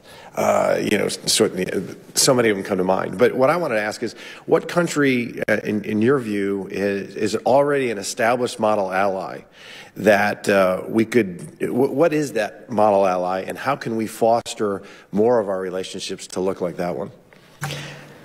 Indo-PACOM has 5 of the nation's 6 treaty allies in its AOR, and I have got tremendous pride in our execution of that alliance itself. Japan, South Korea, and Australia are very much model allies in their ability to provide capability, and the Philippines is growing. And we've recently had a very good engagement with Thailand, and they continue to contribute. Yeah, Thailand's worrying me a little bit about cozying up to China. That's why it's so important what we do here. So another question, I'm very curious to hear your answer. Which friend or friendly nation in Indo-PACOM presents the most promise and potential benefit for the United States and our interests in the future? Vietnam and Indonesia. And India. Yeah. Absolutely India above all others. I noticed in India in 2007, they only bought about $230 million or so dollars worth of military equipment, and today it's neighboring around $24 billion, and it's very promising. But they're still playing with the Russians, and I get why, legacy systems and such, but they're still buying more from Russia. So we really do need to do, what do you think we can do to pull India more towards our sphere, if you will? India's security cooperation sales with Russia is approximately 30% of their gear. No new buys on this. It's all buys to maintain the vestigial equipment that they had with India. They'll continue to treasure their non-aligned status, but they'll move more and more in partnership with the United States and the other market democracies as we move forward. And just for the record, Mr. Chairman, I really hope that we do increase our footprint on the Korean Peninsula and in Okinawa. I think it's strategically important and vital, and I yield back. Thank you. Thank the gentleman. Chair now recognizes the gentlelady from Hawaii, Ms. Takuda. Thank you, Mr. Chair. Section 356 of last year's NDAA directed the Department of Defense to establish an advanced manufacturing facility to support submarine shipbuilding and the broader defense industrial base in the Indo-Pacific. I was proud to help secure this provision, and I'm keen to better understand how the department is implementing it. Admiral Paparo, as a primary user of this advanced manufacturing program, how does it support your requirement as the combatant commander? And how are you providing direction to the services and other entities to guide ongoing efforts related to advanced manufacturing in Hawaii to best support your needs? Aloha, Congresswoman. Good to see you. Good to see you. We are implementing, in partnership with Hawaii Community College and at Wheeler Airfield and Schofield Barracks, to bring additive manufacturing in order to gain as much leverage as we can on the ability on scene to provide replacement capabilities, replacement parts, and to speed up our supply chains. We think this is a model everywhere, is to be at the point of need there. Greater investment in these capabilities, additive manufacturing aided by AI, is critical to us. I've made it a focus, as you know, having been on this mission for a good while. And I think one of the biggest barriers to it is going to be to ensure that the systems commands quickly assess the applicability of those components. And when they're finding them wanting, we run to the problem and improve it. And when they are adequate, quickly give authorities to employ those additive manufacturing capabilities to move faster, to repair gear, and to get it on the line faster. Thank you, Admiral. I'm sure we'll have many more discussions on this.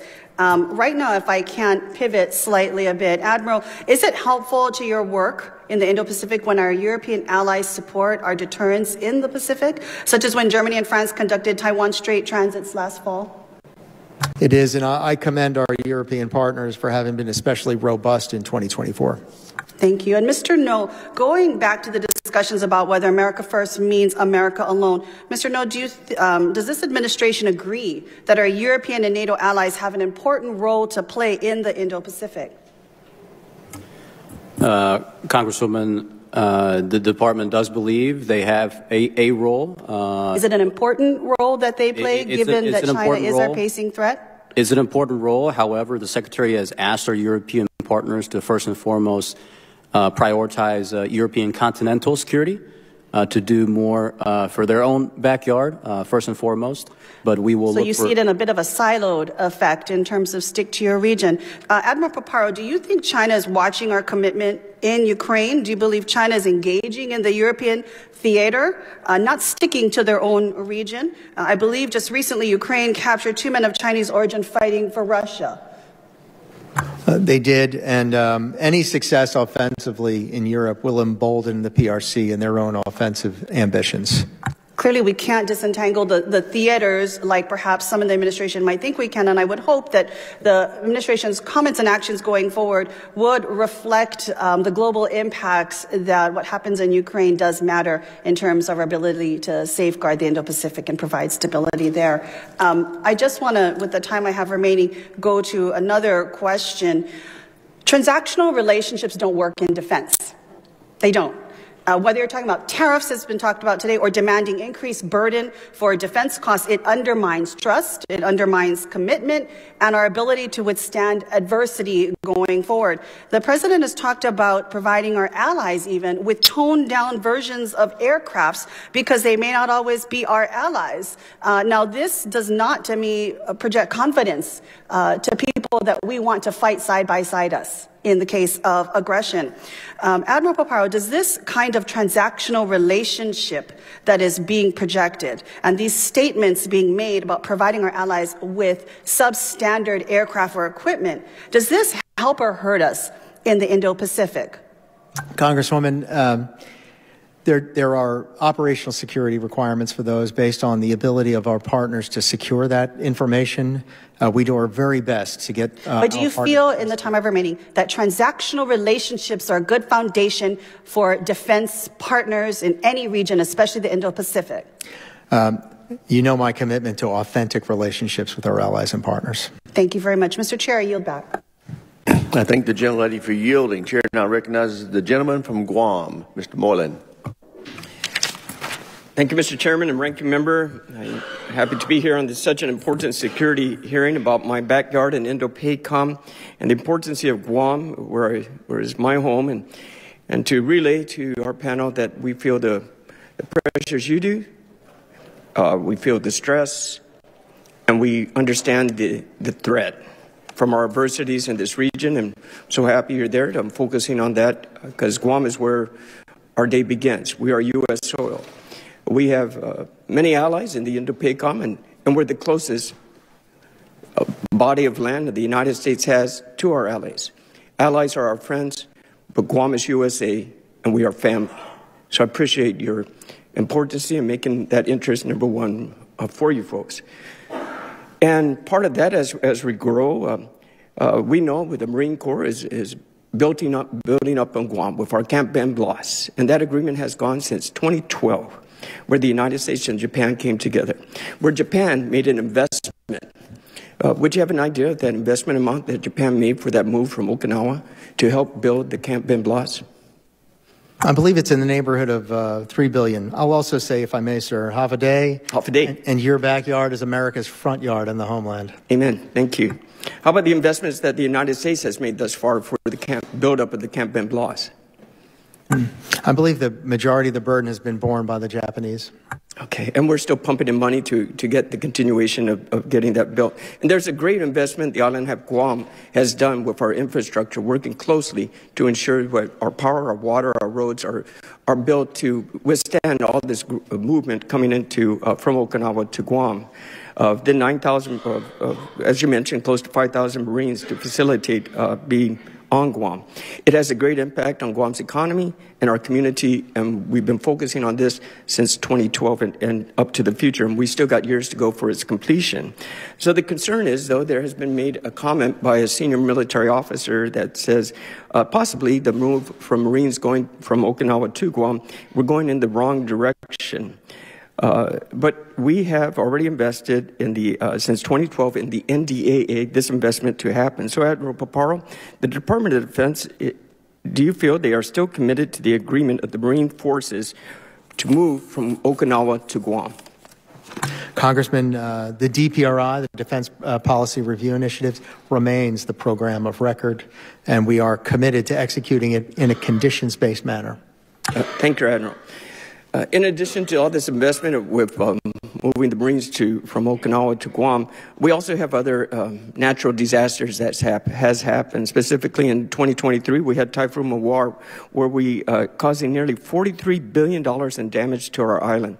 One of the major things that was damaged, and is one storm away from being completely destroyed, is the glass breakwater.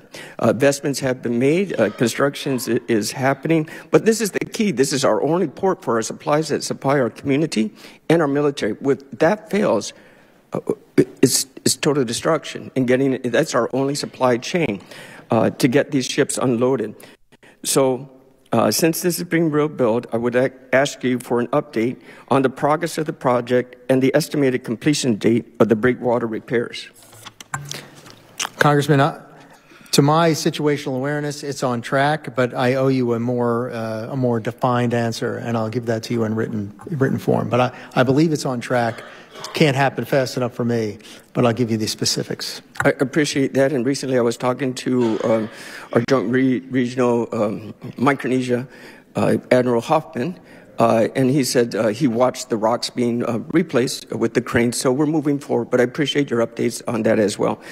Just a few more minutes here. I got to ask some questions, but we also have some big investments going into the repairs in the Air Force, O&M investments, repairs for that. One specific thing, the category that when our storm tracker was tracking that was at a category 4 of destruction force, but then it blew away. So we need all these things to be repaired in time to properly prepare for the next battle with the next storm, if not our adversaries.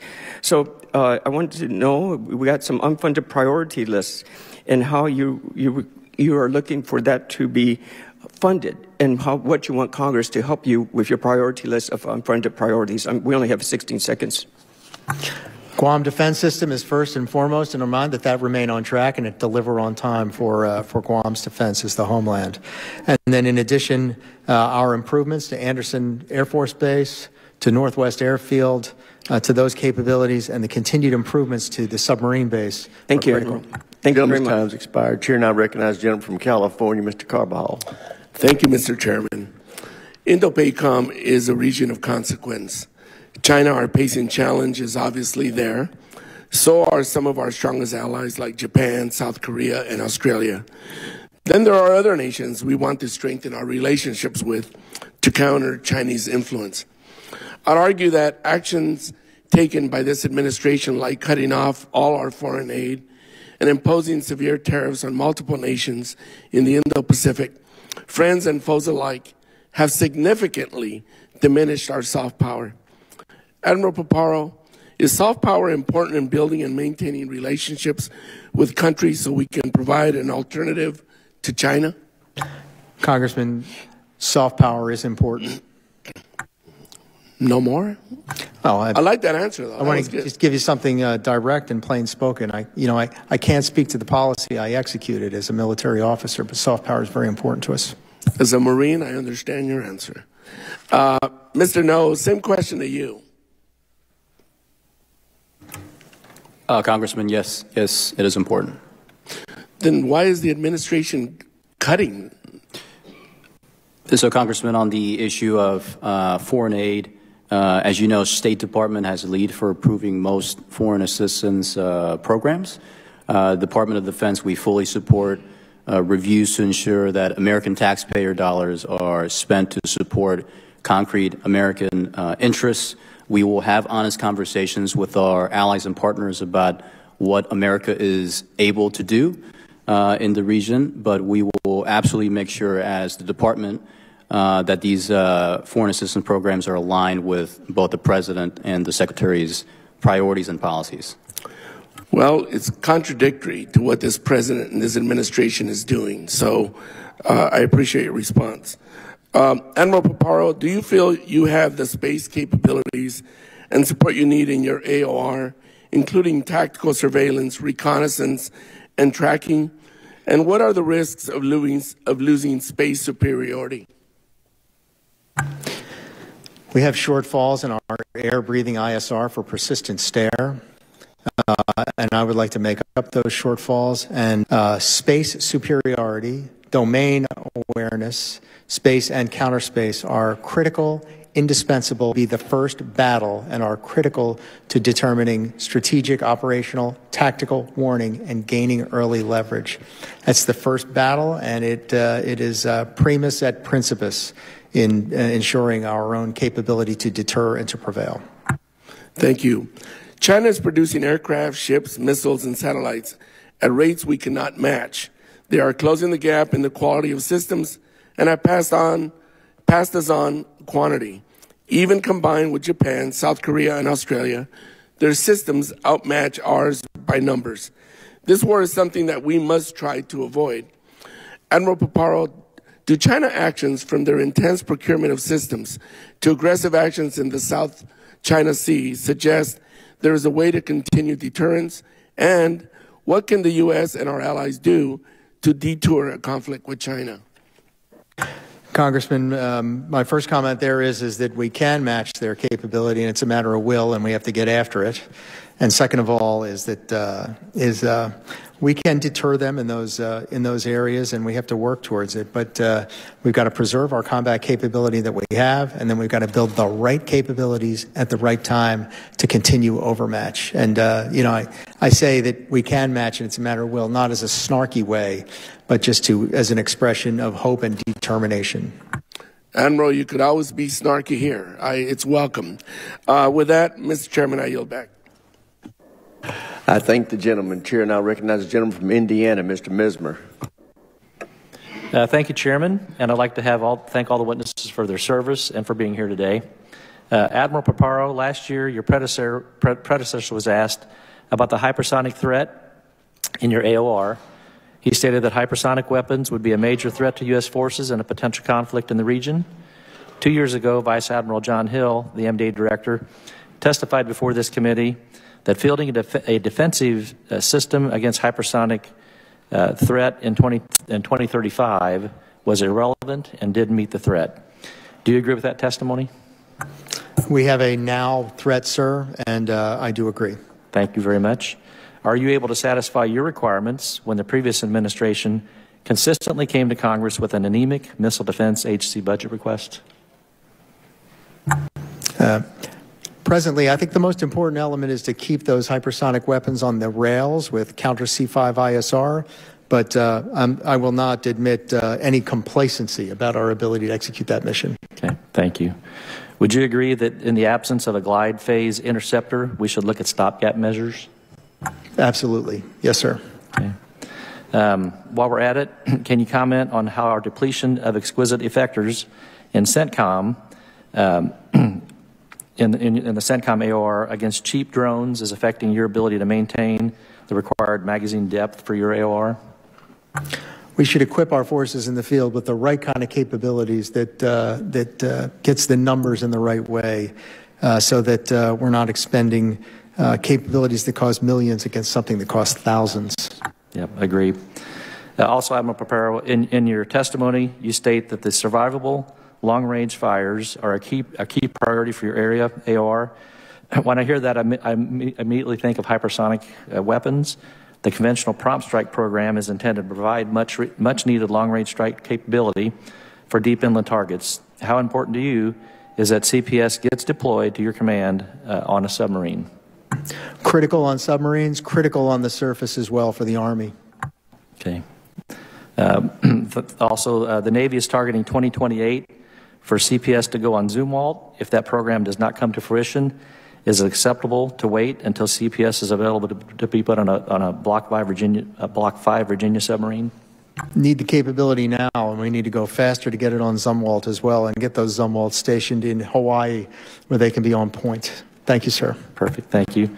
You've also previously testified that SLCM enduring forward presence in the Western Pacific offers range, flexibility, and survivability to extend deterrence and assurance. Congressman, I strongly endorse the acquisition of SLCM at soonest availability. Not 2034? 20 now, sir. Thank you. Has your command defined operational scenarios in which SLCM could be integrated into your theater operational plans? Yes, sir, and we'll continue to do so. Thank you. Also, Admiral Paparo, contested logistics will be critical capability to maintain our lethality and resupply not only of our forces, but of our allies in the Indo-Pacific. In your recent operational energy initiatives have been distracted with electrification and solar effects. What changes will you make to the Indo-Pac's operational energy effects, specifically related to investing in new, more resilient energy capabilities like advanced micronuclear reactors? I'm strongly in favor of providing the right kind of energy into the theater and not to be at any deficit at all. And if small modular reactors deliver that, which I believe they do, I'm strongly in favor of them, provided that they're operated safely. Thank you. Also, last year, the department announced it was cutting missile defense sites from 22 to 16 on Guam. Can you explain the plans for the committee, where you are in developing and implementing those plans? Sir, Guam Defense System Tranche 1 will deliver in 2027. And I think to have our Guam Defense System, to have the effectiveness of the system be the driver for the acquisition of it, and to look at opportunities for directed energy, for electronic warfare, and to not fall in love with the plan, but to fall in love with the ability to defend effectively the homeland in Guam. Thank you very much. I'll yield back the rest of my time. Gentleman yields back. Chair now recognizes the gentleman from Massachusetts. Thank you, Mr. Chairman. Our overall strategy with China is one of deterrence. Given the strong support that China has had, critical support to Russia during its illegal and aggressive actions in Ukraine, and the fact that even recently 2 soldiers were captured who were Chinese, and we'll wait to see the implications of that, whether it's isolated or what the background is. How important is it in terms of deterrence that the U.S. and our allies, the over 50 countries that are participating in this, be successful in Ukraine and continuous in that effort to underscore our deterrence with China? Congressman, I know that China is watching. I know China is directly supporting that effort. And I think that Russian success will embolden China, and Russian failure will give China pause and would enhance our deterrence. And also, what effect would it have if somehow that 50-country coalition and the U.S. not working in concert with that 50-country coalition that it has led have to do with our other alliances in the Indo-Pacific, particularly countries like Australia and our Pacific allies as well? That kind of fragmentation could be a signal to China as well in terms of deterrence. Well, sir, without a comment on policy and not having much insight into that coalition, just side-to-side insight, the credibility of our alliances and partnerships and the credibility of American commitment critical to alliances and partnerships, and that remains a key and critical strategic center of gravity for the United States. And how would you assess the evolving threats posed by Russia and North Korea, particularly in the multi-domain operations such as cyber and space warfare? I give them great respect, and that great respect that I give them deserves a robust, dominating response from the United States of America. And they've got a lot of game in those domains, and we've got to stay on top of it. Even North Korea, with their the way they operate in the crypto markets, which requires a lot of attention and the ability to thwart that. Great. Well, I just want to thank you for your service, all of you, and I yield back. Gentleman yields back. Chair, and I recognize the gentleman from North Carolina, Mr. Harrigan. Thank you, Mr. Chair. Gentlemen, thanks for your testimony this morning. Very much appreciate it. And just got a couple questions for you. One thing I've noticed, and I think we all understand, is that the Indo-Pacific is truly the pacing threat and theater for strategic competition. That is happening right now. And there is no doubt that the lessons that we are learning in Ukraine show us that low-cost innovation is starting to dominate the battlefield. This is a particular concern for me as we look at China because of the discrepancy between what China can produce against our dollars versus what we can produce here in our country. I think most times, when a product is purchased in China and then sold in the United States, it's sold for approximately 3 to 6 times, depending on the distribution model, what it actually costs to produce in China. So when we look dollar to dollar against what China is spending on their defense, what the United States is spending on our defense, what we're spending here, you can't compare it dollar for dollar because those dollars are representative of a very different production capacity. And this has me very concerned, particularly with SUAS and small drones as we wrap in the lessons that we're learning from Ukraine. And I think that we've come to a point where we have $2,500 drones that are truly threatening multi-hundred million, if not billion-dollar assets. The ranking member talked about how Russia's Black Sea naval fleet has been in part scuttled by a force that has no navy of its own. Truly remarkable times and incredible threats. 80% of the Russian casualties that are being caused in the Ukrainian theater are being caused by FPV drones. And it's estimated right now that China's drone output in 2024 was $29.4 billion, which is at least 4 times the amount of money that the United States is spending, obviously with far lower, by an order of magnitude, unit costs. China's continued modernizing its FPV, swarm, and biomimetic drone capabilities. So I want to talk about the Chinese drone advantage that we see today. What threats does China's dominance in the global drone market pose for U.S. national security in the event of a potential conflict?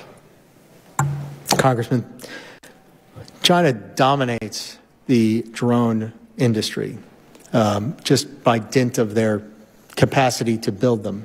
Many of the long lead critical items that go into any drone are made in the People's Republic of China. So diversifying our supply chains in order to ensure that we're not dependent on China to acquire the drones that we need to deter China is absolutely critical. General Brunson, do you have anything to add? Yeah, I would, Congressman, and thank you. I can see without my glasses that you have served, so thank you for that, sir. One of the things that we want to try to bring to Korea is, I think what we might be able to do is to innovate better. So if you're familiar with the Army's Transforming in Contact Part 1 and 2 Tax Zero.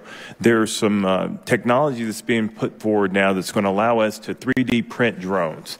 And so we can have our own autonomous swarms that we could go counter with. We're also looking to invest in other counter-UAS technologies as we've seen the hardening along the DPRK border within the DMZ. We've got to be able to see a bit further and other things that we might be able to do in order to improve our ability to understand our operating environment is the use of technologies that already exist that would give us the same advantages. High-altitude balloons, for example, could be used to great effect, in particular on the peninsula. Are we doing any of these initiatives at the scale we need to do them in order to accomplish your strategic objectives that you've been given? I'm dissatisfied with the scale. I'm dissatisfied with the speed, and we have to go faster, work harder, and get better. Thank you, sir. Thank you, gentlemen. Mr. Chair, I yield back. Gentleman yields back. Chairman, the gentleman makes an excellent point, though, about Chinese spending. You cannot compare it dollar for dollar with the budgets of our country for defense spending or any other country. It is not apples to apples. And that's just one of many illustrations, and I'm glad that you pointed out. We now return to the gentlelady from California, Ms. Jacobs. Thank you, Mr. Chairman, and thank you to our witnesses for being here. Mr. No, first I want to turn to you. In your testimony, you frequently emphasized the importance of a whole-of-government approach to counter Chinese influence in the Pacific Islands. Yet, the administration has significantly cut funding to USAID and other humanitarian programs that traditionally are a part of a whole-of-government integrated strategy. Building on the question from my colleague, Mr. Carbajal, can you clearly explain how the reduction in U.S. economic and humanitarian engagement undermines our ability to implement this whole-of-government approach and directly hands China greater leverage? Congresswoman, as I stated earlier, the State Department has lead for approval. I'm not asking about the State Department. I'm asking about your testimony about whole-of-government approach. So I'd be happy to talk about what the Department of Defense is doing in the Pacific Island countries. We have extensive engagements in security cooperation programs under Title 10, Section 333. We work with these countries to improve their cybersecurity, enhance their maritime domain awareness. We conduct regular exercises. Of course, the focus is on posture and warfighting capabilities, but these are things that we do with many of these countries. The COFAs, the Compacts of Free Association that we have with 3 countries in particular, Palau, Federated States of Micronesia, and the Republic of Marshall Islands. That's another big emphasis of the department. We're doing a lot of great work. Yep. With them. I understand all of the work that the department is doing in the Pacific Islands, but your testimony mentions whole of government, and DoD only is not a whole of government approach. Admiral Paparo, in response to a question by my colleague, Mr. Garamundi, you said that while review of USAID is ongoing, you would advocate for robust USAID in your AOR. Can you expand on why you think USAID funding is so important and how you succeed in your overall mission?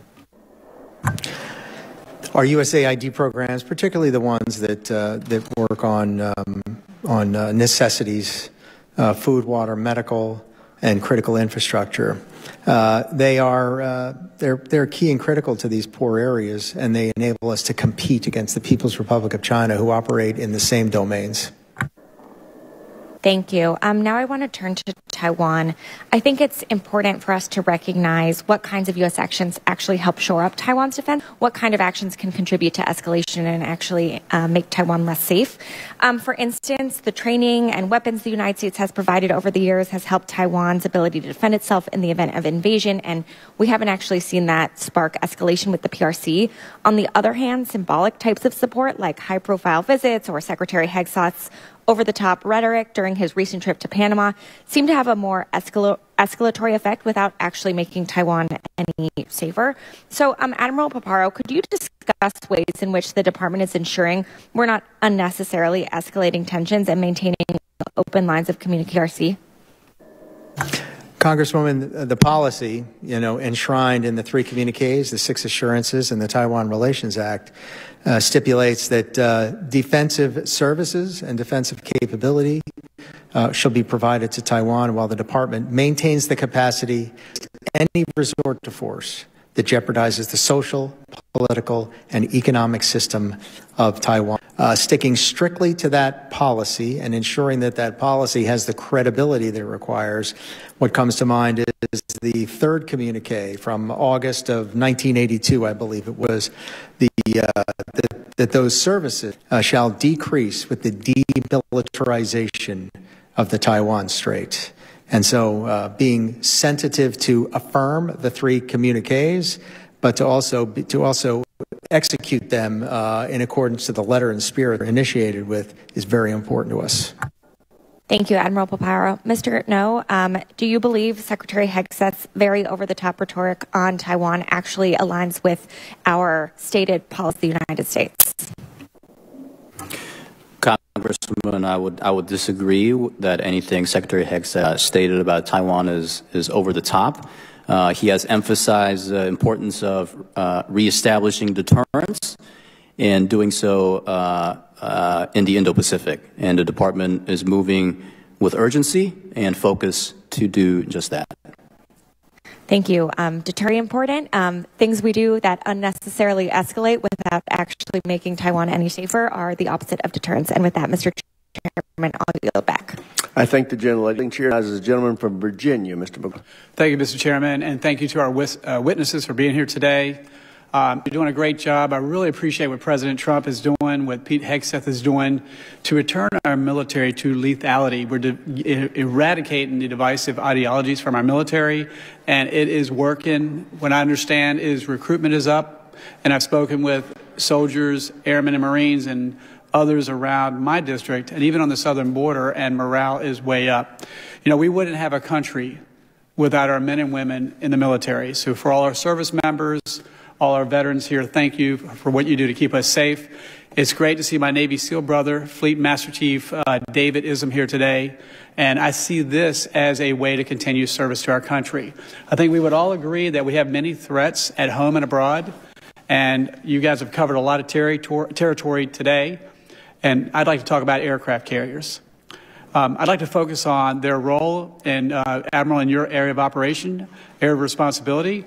I know you're pleased that the USS George Washington, CVN-73, has rejoined the forward deployed naval forces in Yokosuka, Japan. I also note that the USS Carl Vinson, CVN-70, the French aircraft carrier Charles de Gaulle, and the Japanese aircraft carrier Kaga all participated in a recent joint exercise in the Philippine Sea. The USS Nimitz, CVN-68, our nation's oldest aircraft carrier, I must have been around a while because I remember when that came into service nearly 50 years ago, is now deployed on what is likely her final deployment and heading west. The Secretary of Defense has emphasized the need to restore deterrence of our military and to achieve peace through strength. How do you see aircraft carriers' role in the deterrence mission, especially in the Indo-Pacific area, your area of responsibility? Congressman, carriers are absolutely critical in the weight of fires that they can bring, which is many, many times X almost any other capability. And when knitted together with the rest of the joint force, they're part and parcel of an all-domain force executing every mission from ASW to strike to air superiority. It's a mobile, capable airfield that the enemy would have to work very hard to target. And they work hard to target them because they are so afraid of them. So absolutely critical with the joint force, not at the exclusion of any other force, but in complement to that to achieve those critical missions. The PRC demands information, air, and maritime superiority as a pretext for their operations. Aircraft carriers are critical to contesting and gaining those superiorities. Well, I certainly support those efforts, and Admiral, I'd like to thank you for your response. Mr. Chairman, I'd like to submit for the record a recent U.S. Naval Institute Proceedings article entitled Aircraft Carriers Still Indispensable, written by Admiral Paparo, that provides an excellent summary of the case for aircraft carriers as a cornerstone for our national defense. Without objection, so ordered. All right, Admiral, as well, when you consider the potential conflict in the Indo-Pacific, contested logistics will be a critical capability to maintain our lethality and resupply, not only for our forces, but also our allies in the region. Do you share this sentiment? Most strongly. Our adversaries believe that the Pacific War was built on the ability to sustain, and I agree with them. What changes would you make to INDOPACOM's operational energy efforts? You know, in my district, we have a nuclear power plant. We are building a small modular reactor, but I believe the world's first micro reactor is about to come from my district. And how important is that to helping you do your job? Sir, accepted. I mean, particularly the incredible efficiency of a nuclear reactor, with uranium delivering at its own critical levels 3 million megajoules per power per kilogram. It's incredibly efficient. It's small, modular, and you know, I can't endorse that enough. That sounds great. Well, what can we do here in Congress? I think we're all supportive, but in your words, what can we do to better support the warfighters to give you a chance to win the fight and come home? Sir, continued funding streams, and if continuing resolutions are a feature and not a bug, I'm not making a comment on that, putting the kind of provisions within continuing resolutions to be able to execute every program that we have, and authorities that enable a steady flow of funding, which provides a steady flow of predictability for the defense industrial base, which enables them to recruit, hire, train, retain workforce so that we can be at full capacity. Thank you. Gentleman's time has expired. Chair, and I recognize Ms. Strickland. Thank you, Chairman Rogers and Ranking Member Smith. I have the honor of representing Joint Base Lewis McChord, home to tens of thousands of active duty service members, including the 1st Multi-Domain Task Force and future elements of the 3rd MDTF, 5th Security Forces Assistant Brigade, 1st Special Forces Group, and America's 1st Corps. And it's great to see you, General Bunsen. Those stars look good on you.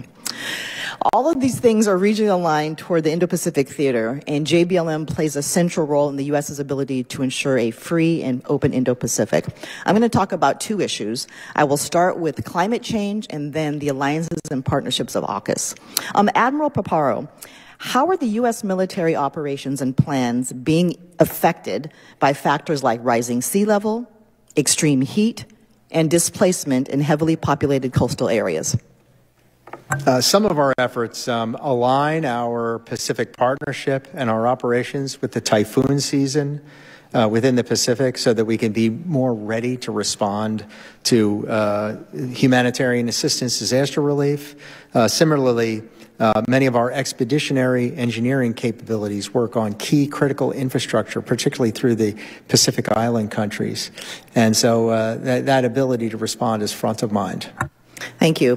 Mr. No, under President Trump and Secretary Hegseth's leadership, DOD is now canceling programs that do a few things: extend range and on-station time, mitigate contested logistic challenges, and make our forces easier to detect by lowering thermal signatures, all because these programs also happen to have a climate benefit. In his approach, Secretary Hegseth said, quote, "We do not do climate change crap." And this approach is actually curbing innovation and making us less ready. They don't make us more lethal, they don't protect our troops, and they don't help us confront a peer competitor. How can the department prepare for the realities of a conflict in Indo-PACOM, an environment of censorship where key decisions are being made because of a catchphrase instead of the actual benefits that protect our warfighters? Congresswoman, the focus of the department is and will remain on strengthening our posture and warfighting capabilities. And I believe the President's budget, which will be released soon, will reflect both the priorities of the President and the Secretary's priority of reestablishing deterrence in the Indo-Pacific. Okay, so the 3 things I mentioned specifically: extending range and station time, mitigating contested logistics, and making our forces harder to find by lowering thermal signatures. Are those things actually going to happen, even though the Secretary said that this was climate change crap? Congresswoman, that's an issue I'll have to take back and follow up with you on. Okay, so you don't know? I'm not sure, no. Okay, thank you. Now I want to switch over to AUKUS. And we know that this particular partnership is incredibly important. It prevents Chinese malign influence and actually reduces costs for the U.S. So, Admiral, can you talk about how this partnership has already benefited the U.S. and what capabilities it's delivering to our Australian allies? Congresswoman, first is that it's benefited us in the contributions that Australia's made to the defense industrial base to the amount of $3 billion in order to enhance the submarine industrial base's capability to deliver on Pillar 1. Second, the working towards submarine rotational force Sterling would give the United States a Indian Ocean capability, which is more responsive to the South China Sea and gives us the ability to operate with submarines with impunity without having to go through straits in the Indian Ocean and its approaches through the critical straits of Malacca, of Lombok, and of Sunda, among others. And then on Pillar 2, Australia hits way, way above its weight from a cyber standpoint.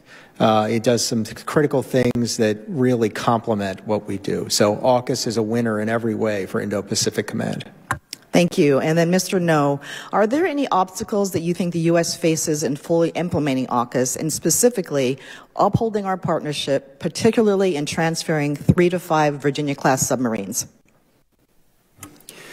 Congresswoman, I think our industrial capacity remains a limiting factor.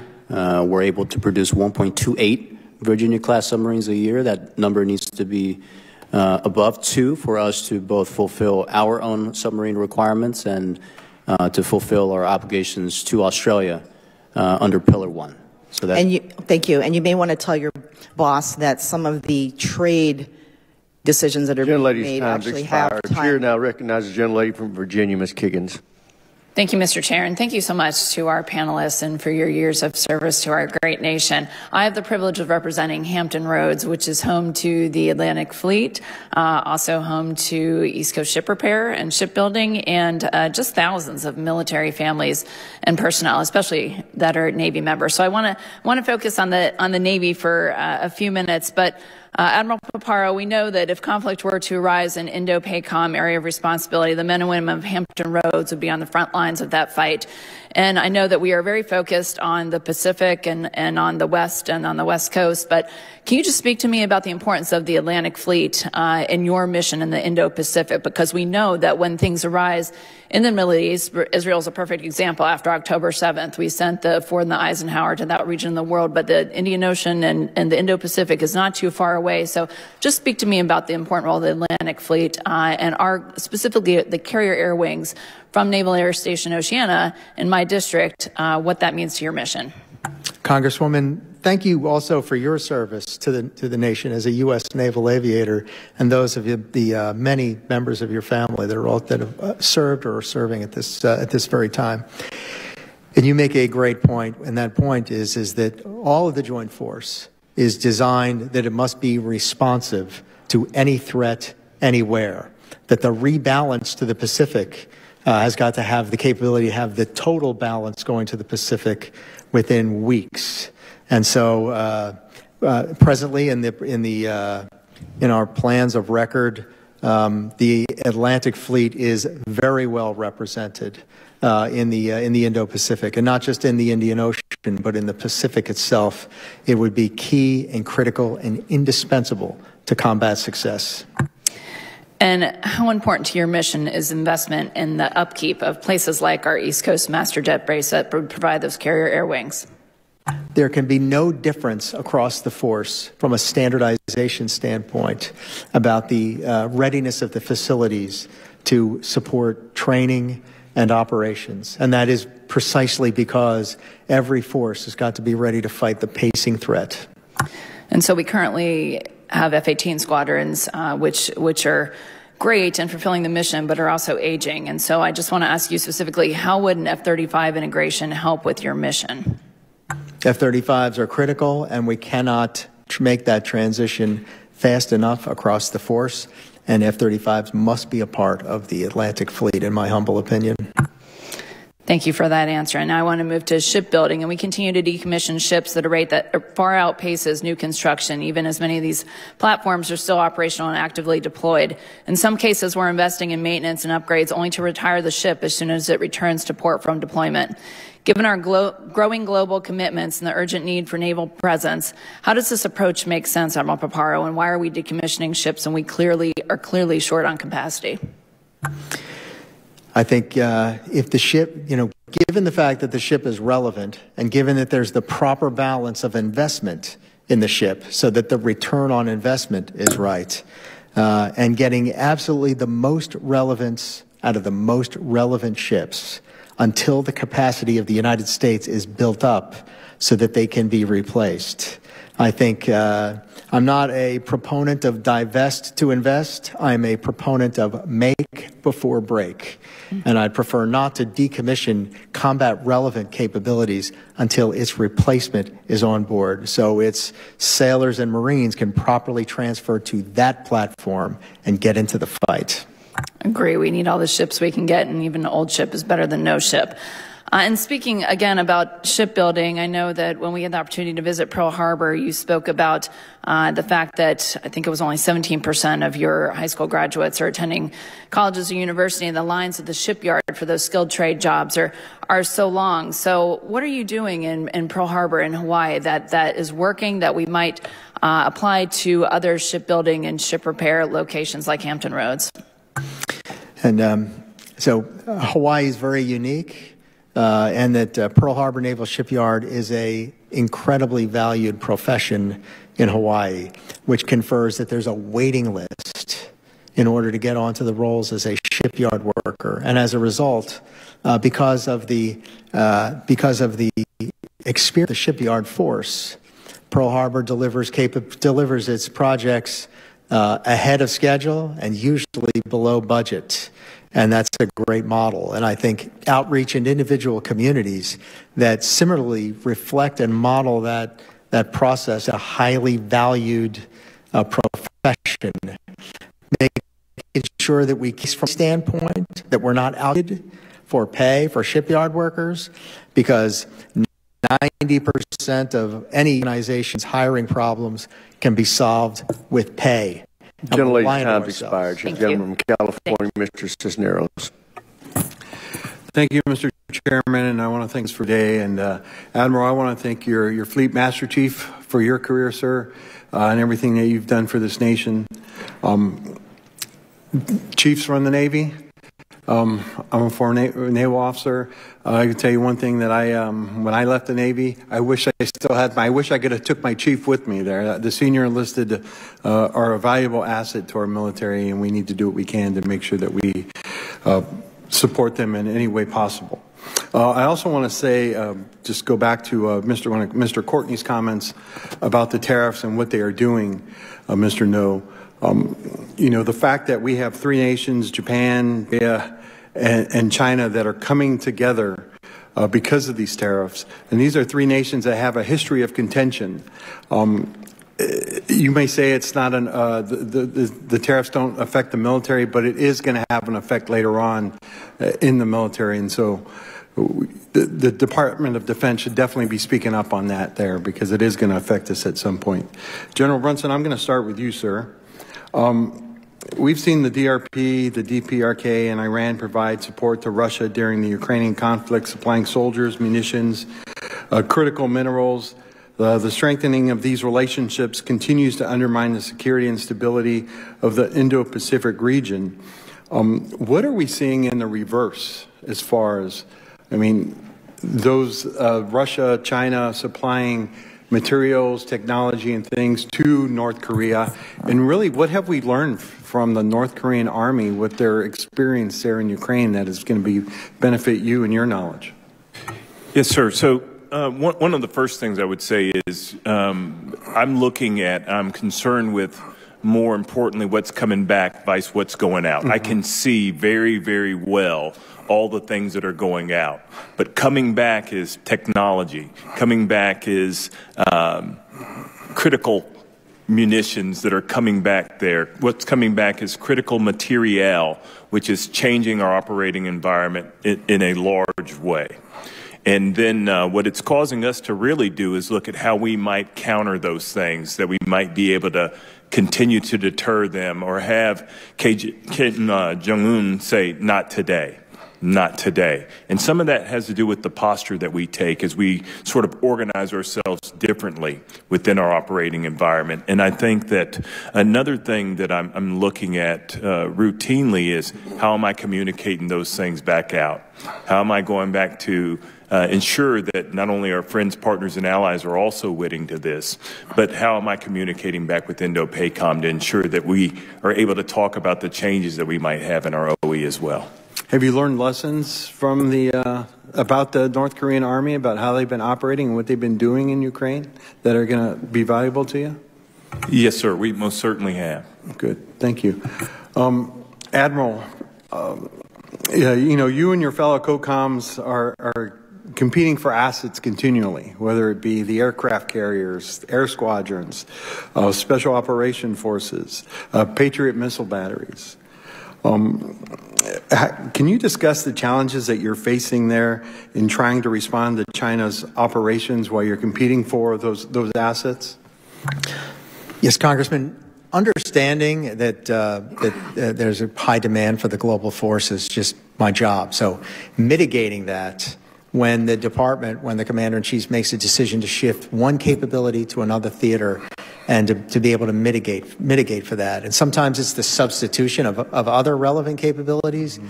Sometimes it's knowing what the response time is of that capability to restore it to the Indo-Pacific. All those are important factors. And so our job is to take the policy decisions and to mitigate those, to express the risk, and to do our very best to restore deterrence and to provide the indications and warnings if it has to return to a theater that has more exigent needs. Okay. With that, thank you very much for that answer, Admiral. And I got about 30 seconds left, so I'm just going to yield my time back. Thank you. I thank the gentleman for yielding. Chair, and I recognize the gentleman from Georgia, Mr. McCormick. Thank you, Mr. Chair. It's great to see you again. First of all, congratulations for a well-served career for a fleet command Master Chief, just phenomenal. That steely stare just kind of gives me flashbacks of when I was on the drill field, just wondering what my next fate was going to be. But I got a coin for you in the fine military tradition. When we get done with this, I'd love you to accept it. Admiral, when I was out there with your command recently, you gave the best brief I've ever gotten. Literally, I just thought phenomenal overview of that, the importance of that region. 70% of the world's wealth going through that for trade. 70% of the world's population, a bunch of military forces. Really excited about what you bring to the future vision of the military. I'm really, what a great visionary you are, and I'm looking forward to working with you two, General, in that really important region. I'm sure we'd love to turn in our ties for a flight suit or an M4 and go out there and be on the pointy end of the spear, but yet here we sit, determining the fate of the world as we seek it. I'm curious right now with what's going on in North Korea, and I'd let either one of you can speak on this, the instability that region right now, and seeing what their government's doing with their former government, their current government, and the importance of somebody we fought alongside of, not just in Korea, but in Vietnam and other regions, what they can bring to the table still, and can we count on them in this regional conflict? Thank you for the question, sir, and I appreciate it sincerely that I can just share with you what I'm seeing there in Korea right now. Their system works. That's the first and foremost thing I would want everyone to know, is that the Korean system works. We'll have an election soon. We'll have a new president. Our commander-in-chief recently made a call to the acting president of the Republic of Korea, and our military relationships are absolutely sound and solid. We most recently exercised in large scale during Freedom Shield, one of our largest exercises, which includes the Republic of Korea's government as part of the exercise. We had some 4,000 Marines in the KTO exercising live, virtual, constructive, some 51 separate events that went on there. I believe that the situation we find ourselves in right now is one where we're going to continue to increase our capacity. There was talk earlier of investments being made. I'm very pleased with the investments that are being made by the Republic of Korea military writ large across their joint force, and I'm especially excited about the opportunities that we have to collaborate in a combined fashion to produce effects on the Korean Peninsula. Fantastic. Yeah. As a guy who spent several tours over there with the ROK Marines, knowing their motto, Pilsung, which means, must win, victory. They only have one objective. They only have one battlefield, one enemy, and if they lose, they're all dead. So I hope they resonate around that message and understanding their mission and their importance to us in that regional conflict. There's been a lot of questions, Mr. No, about the tariffs and the impact of the relationships between our country. I'm going to ask you to agree with something I'm about to state because you say, this is not really my field. And they've said, but you got to bring it back to the Secretary of Defense, make sure he understands. One thing that we all understand as military guys who've seen what everybody understands around the world is strength. Doesn't matter if you're Asian, doesn't matter if you're Arab, it doesn't matter if you're African, it doesn't matter if you're Latino. Everybody understands strength. And I think if we come from a position of strength, the results are obvious. What I've seen with the tariffs is now for the first time in my lifetime, 0-0 tariffs reciprocating from Japan, Vietnam, Cambodia, Israel, India, the entire European Union, and more to follow. 50 countries come to the table saying 0-0. Could we ask for a better result in tariff negotiations that puts in a position of strength? Because everybody understands fairness, and there's nothing more fair than a 0-0 tariff. And it's more beneficial to the United States because we've been at a disadvantage all this time. And I think it puts us in a position where people understand strength and fairness as well as anybody, and especially in the Indo-Pacific region, where people understand the Bushido. They understand strength, they understand fairness, they understand honor. And I think it puts us in a very good position if you have any comment on that. Congressman, of course, the President emphasizes needing to negotiate from a position of strength, and that's something Secretary Hegseth strongly believes in as well. I think that pretty much sums it up, and I'm out of time at this point. But once again, to the Commanding Master Chief, congratulations on a well-deserved career ending, and we look forward to fine things in the afterlife. Semper Fi. All right. Chair now recognizes the gentleman from Illinois, Mr. Sorensen. Thank you, Mr. Chairman. Good morning. Welcome to our witnesses, Mr. No, Admiral Paparo, and General Brunson. Thank you for your insights, for your leadership as we face a new realm in the Indo-Pacific. I'd like to first take a minute to acknowledge Taiwan, both as a democracy and a strategic ally. While we work to boost our own domestic semiconductor manufacturing capabilities, we must ensure that Taiwan is able to contribute to our supply chains. Working together to develop new technology and innovation means that we work together to make both of us secure. That means that we must also remain steadfast partners in the region as China continues to develop its offensive power. Mr. No, I'll begin with you. Last week, President Trump announced that he would impose a 32% tariff on Taiwanese goods. I don't know if that number has changed in the past 15 minutes or not. If we hurt the Taiwanese economy, how can the administration demand that Taiwan spend more on its own defenses? Congressman, the department is working to prioritize our security assistance to Taiwan. Currently, we're leveraging the different tools we have at our disposal, whether that's PDA, FMF, FMS, or TISCI, the Taiwan Security Cooperation Initiative.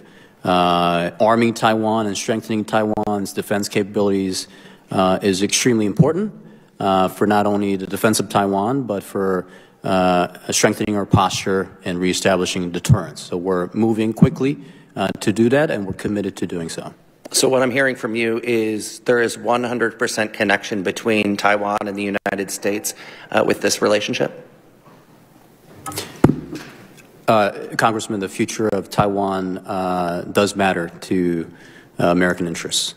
Admiral Paparo, in your written testimony, you mentioned how critical our European allies like the UK and France are to security in the Indo-Pacific. How important is the all-of-the-above approach to keeping the region secure? Congressman, the more partners and allies that demonstrate that they have concurrence on the security interests of the world, noting that the world globally will be highly, if not completely affected by conflict in the Indo-Pacific. And when a partner demonstrates their expression of will by putting key capability in the Indo-Pacific, it confers more legitimacy and more leverage on the cause that the Taiwan Strait matter shall not be changed by force. I appreciate that. Mr. No, I want to go back to the discussion on North Korea. Besides strengthening our force posture in the region, how is the Trump administration planning to address North Korean aggression? And will President Trump be sitting down with Kim Jong-un? Congressman, on your last question, I cannot speak for the President on whether he will do so, but I will focus on and explain to you what the Department is doing. North Korea poses a serious threat, not just because of its nuclear arsenal, but due to its development of missiles that are capable of targeting not only our allies in the region, but also the United States homeland.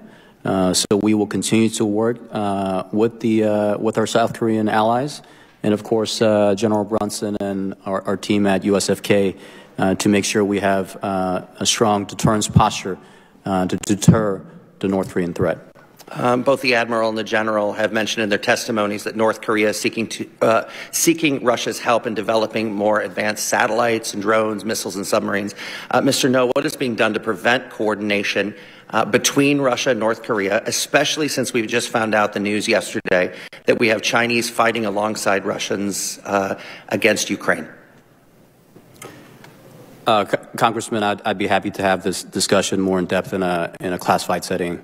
Happy to follow up there. Okay, we'll do that, and I'll yield back the balance of my time.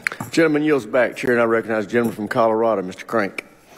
Thank you, Mr. Chairman. Mr. No, Admiral, General, thank you all for your service to our country. I know each of you have served, and I appreciate all the years and decades that you've served our country. Admiral, and I apologize, I missed a lot of your verbal testimony. We've got another subcommittee, and I had 32 amendment votes in that committee, so I'm sorry about that. But I'm real encouraged. I did read your testimony. I'm real encouraged to see a sizable section of your written testimony dedicated to discussing Indo-PACOM's collaboration with Space Command and how vital intelligence, surveillance, reconnaissance, and tracking capabilities are to winning the fight. And I fully agree with you when you say, quote, space superiority is essential to Indo-PACOM's operations across all domains, unquote. And I want to start by asking you the same question that I've asked all of our combatant commanders. And I understand that it's difficult to answer in detail in open forum. But in your opinion, is the space-based threat to the U.S. posed by Russia and China greater, lesser, or the same than it was 4 years ago? Sir, Congressman, it is unequivocally greater and growing by leaps and bounds for China by year, and also Russia's working very hard on it. And we may follow up in closed session a little more on that as well. Admiral, you also say in your testimony, U.S. Indo-PACOM requires enhanced ground-based space surveillance networks throughout the Indo-Pacific region. Can you provide more information on the systems or capabilities you need to win the fight? Sir, may I please defer to our classified session? Of course. Thank you. And then we can talk about some other questions there, I guess, in classified session. Will the needs that you have in these areas, and we can talk about them more later, will they be reflected in the budget requests submitted to this committee? Sir, they are reflected in detail in my 1313 report and are provided in detail. Okay. Thank you, Admiral. I appreciate it. And I'll yield back. Gentleman yields back. Chair now recognizes the gentlelady from New Hampshire, Ms. Goodlander. Thank you, Mr. Chairman, and thank you to our witnesses for being here today. Admiral, you are the commander of America's oldest and largest combatant command. I just want to begin by talking about the threats we face. Can you confirm for us what your current assessment is of the top threat to our national security that America currently faces in the Indo-Pacific region? Congresswoman, the People's Republic of China and their capabilities they've built within the People's Liberation Army are the biggest threat to the security, the freedom, and the well-being of the nation. Russia also has a sizable Pacific fleet with whom they are growing in their exercises with the PRC. And I also acknowledge the threat of North Korea, which is significant and growing in cooperations with the others, and violent extremist groups as well. Thank you for that, Admiral, and thank you for your testimony on the importance of public shipyards in this country. My home state that I'm proud to represent, of New Hampshire, plays a central role in our maritime security, and protecting the livelihood of our shipyard workers is a top priority for me here in Congress. I want to ask you about China's growing aggression in the maritime domain. We just saw last month the threat that Chinese warships pose to our partner Australia. How should we be thinking about China's growing naval capabilities, and who our most important partners and allies will be in addressing this line of threat? Well, thanks for affirming the role of Congressman. Thanks for affirming the role of public shipyards. My dear father was a shipyard worker at a shipyard that is no longer in commission. That's what he did for his life's work. So thank you for that. And Portsmouth Naval Shipyard is tops, absolutely tops. And we affirm that, and we benefit directly for that in Indo-PACOM. The People's Republic of China are building 6 combatants per year. They're actively building aircraft carriers, and they're getting better. They've embarked on a program of nuclear ballistic missile attack submarines. They're working on the next generation. They're working on nuclear-powered submarines in their Shang 3 series, and they're building at a high rate. But as we think about it too, it's not just Navy on Navy, because when we say all domain, that is really the capability of the entire joint force to action that which is threatening us, and to do so in unison, to be affecting it cross-domain. So these rates of build are concerning, and we've got to pace that with the entire joint force, but that includes significantly increasing our shipmaking capability. Thank you for that. You've testified that America's network of allies and partners is our most significant asymmetric advantage in the Indo-Pacific region. We heard testimony yesterday about the importance of the role that our support for Ukraine has in deterring threats in Europe. Does our support for Ukraine deter threats in the Indo-Pacific region? Congresswoman, Russian failure and/or Russian success has a direct bearing on the PRC's calculus, and they're watching very closely. So I want to ask more about how we strengthen our partners and allies. I agree with what has been said by many of my colleagues in this hearing. I'm very concerned about what impacts a global trade war against some of our most important allies in the region will have on our national security and our national defense. General, I want to ask you about South Korea. You testified just a few minutes ago that the South Korean system is working. It's in the midst of a constitutional crisis right now. What do you see? Why is that system working, and what have been the most important checks in that system for the continuance of South Korea's democracy? Briefly, I will say simply that they read their rules. They understand the rule of law well. They also are following exactly what they said they were going to do. They were going to send things to a constitutional court. They were going to continue to move forward. What I would like to note is the stabilizing force that the military's been in that country, whether it be wildfires in the east or a training incident which affected a great portion of the population, the military has been able to do all the things that are necessary for that country to give time and space for their Constitution to do exactly what it said it was going to do. Gentlelady's time's expired. Chair, and I recognize the gentleman from Texas, Mr. Gooden. Thank you, and thank you all. Admiral, I had just some brief questions for you about, first, artificial intelligence, successful integration of AI and machine learning into command and control functions is a key challenge for our military. And near-peer conflict will require robust C2 systems that can not only ingest massive quantities of data across the kill chain, but can also generate operational insight at the tactical edge and in denied environments. Given the commercial platforms that have been validated by INDOPACOM, how are you using commercial capabilities to meet these needs? Congressman, we're in run at U.S. INDOPACOM as an AI-enabled headquarters, not to replace human judgment, but to augment it.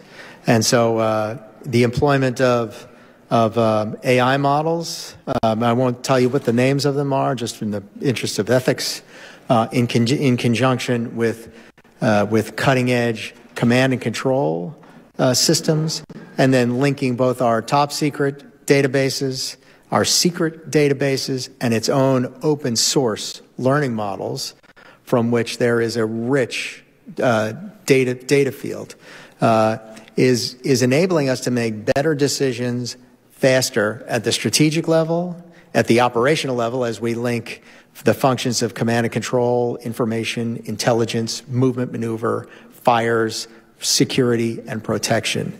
And this has got to take place at the strategic level for decision-making, operationally and linking those functions, and on the tactical edge from swarming capabilities so that just to increase the efficiency and the effectiveness of the force that we have far above what our adversaries can. Do you feel like we're ahead of the curve in that respect? You pay me to be never ahead of the curve. And so I never view that we're ahead of the curve, too. I think we're doing some cutting-edge things. I know that our adversaries are working on it, too, and you pay me to do those things better and faster than the other guys do. Well, thank you. I still want to keep visiting. Changing course here, in October of 2023, the Defense Logistics Agency conducted a war game simulation known as Camoland, and that demonstrated severe domestic production capability gaps in the clothing and textile supply chain. And the war game also showed that DLA stockpiles were unable to fully mitigate wartime demand and would have resulted in the military personnel lacking uniforms, combat boots, and the corresponding physical protection. There was language in the 25-year NDAA directing DoD to expedite this presidential determination that action needed to be taken, and DoD has not requested a PD for items such as American-made body armor, ballistic helmets, ballistic plates, and organizational clothing and individual equipment. And I know I'm catching you off guard, perhaps, so we can visit offline if we need to. But as a combatant commander, can you explain the impacts to your ability to conduct operations or even execute an operation plan in your AOR without the materials and resources as discovered by the Camoland war game? And if presidential determination is granted, allowing DLA to use DPA Title III funds to help build the defense textile industrial base capacity, would that give you the flexibility needed in your operational planning? Congressman, from a wargaming standpoint, bad news is good news because we act on it and we run to the problem. As I've discussed earlier in my testimony, World War II was won every bit as much on our ability to supply, to sustain the force as any. We frequently overlook items that we take for granted. This is why we do war games, and we embrace that data, and it's our duty to act on it. Well, I just want to thank you all. I'm very impressed, and thank you for all you're doing for our nation. Keep up the great work. Thank you. Yield back. Gentleman yields back. Chair, and I recognize the gentlelady from Maryland, Ms. Elfreth. Thank you, Mr. Chair. Thank you for your service, and thank you for being here today in this candid conversation. I'd like to follow up on some questions started by my colleague from Virginia, Ms. Kiggins, and Ms. Goodlander here. I'm really grateful to be on a committee that it has a bipartisan focus, particularly on shipbuilding. But equally important, to shipbuilding in our economy is the workforce that we discussed, but also ship maintenance and repair. Particularly, I don't know if you can do your job if we don't have a thoughtful strategy on repair. So I'd like to focus there. Admiral, you mentioned earlier today about the defense industrial base and how we need to liberate long lead times of supply chains. And I kind of want to dig into this as we're also talking about acquisition reform here that's much needed. Can you walk us through how you are advising Big Navy to better balance the need to have a robust investment stateside in our domestic shipyards while also ensuring that our ships can be maintained in a potentially contested environment in Indo-PACOM? Congresswoman, good morning. I think there are 4 drivers to shipyards not meeting rate. And it is new, unpredicted work. It's having to rework systems. It is the workforce efficiency and the availability of on-hand supplies.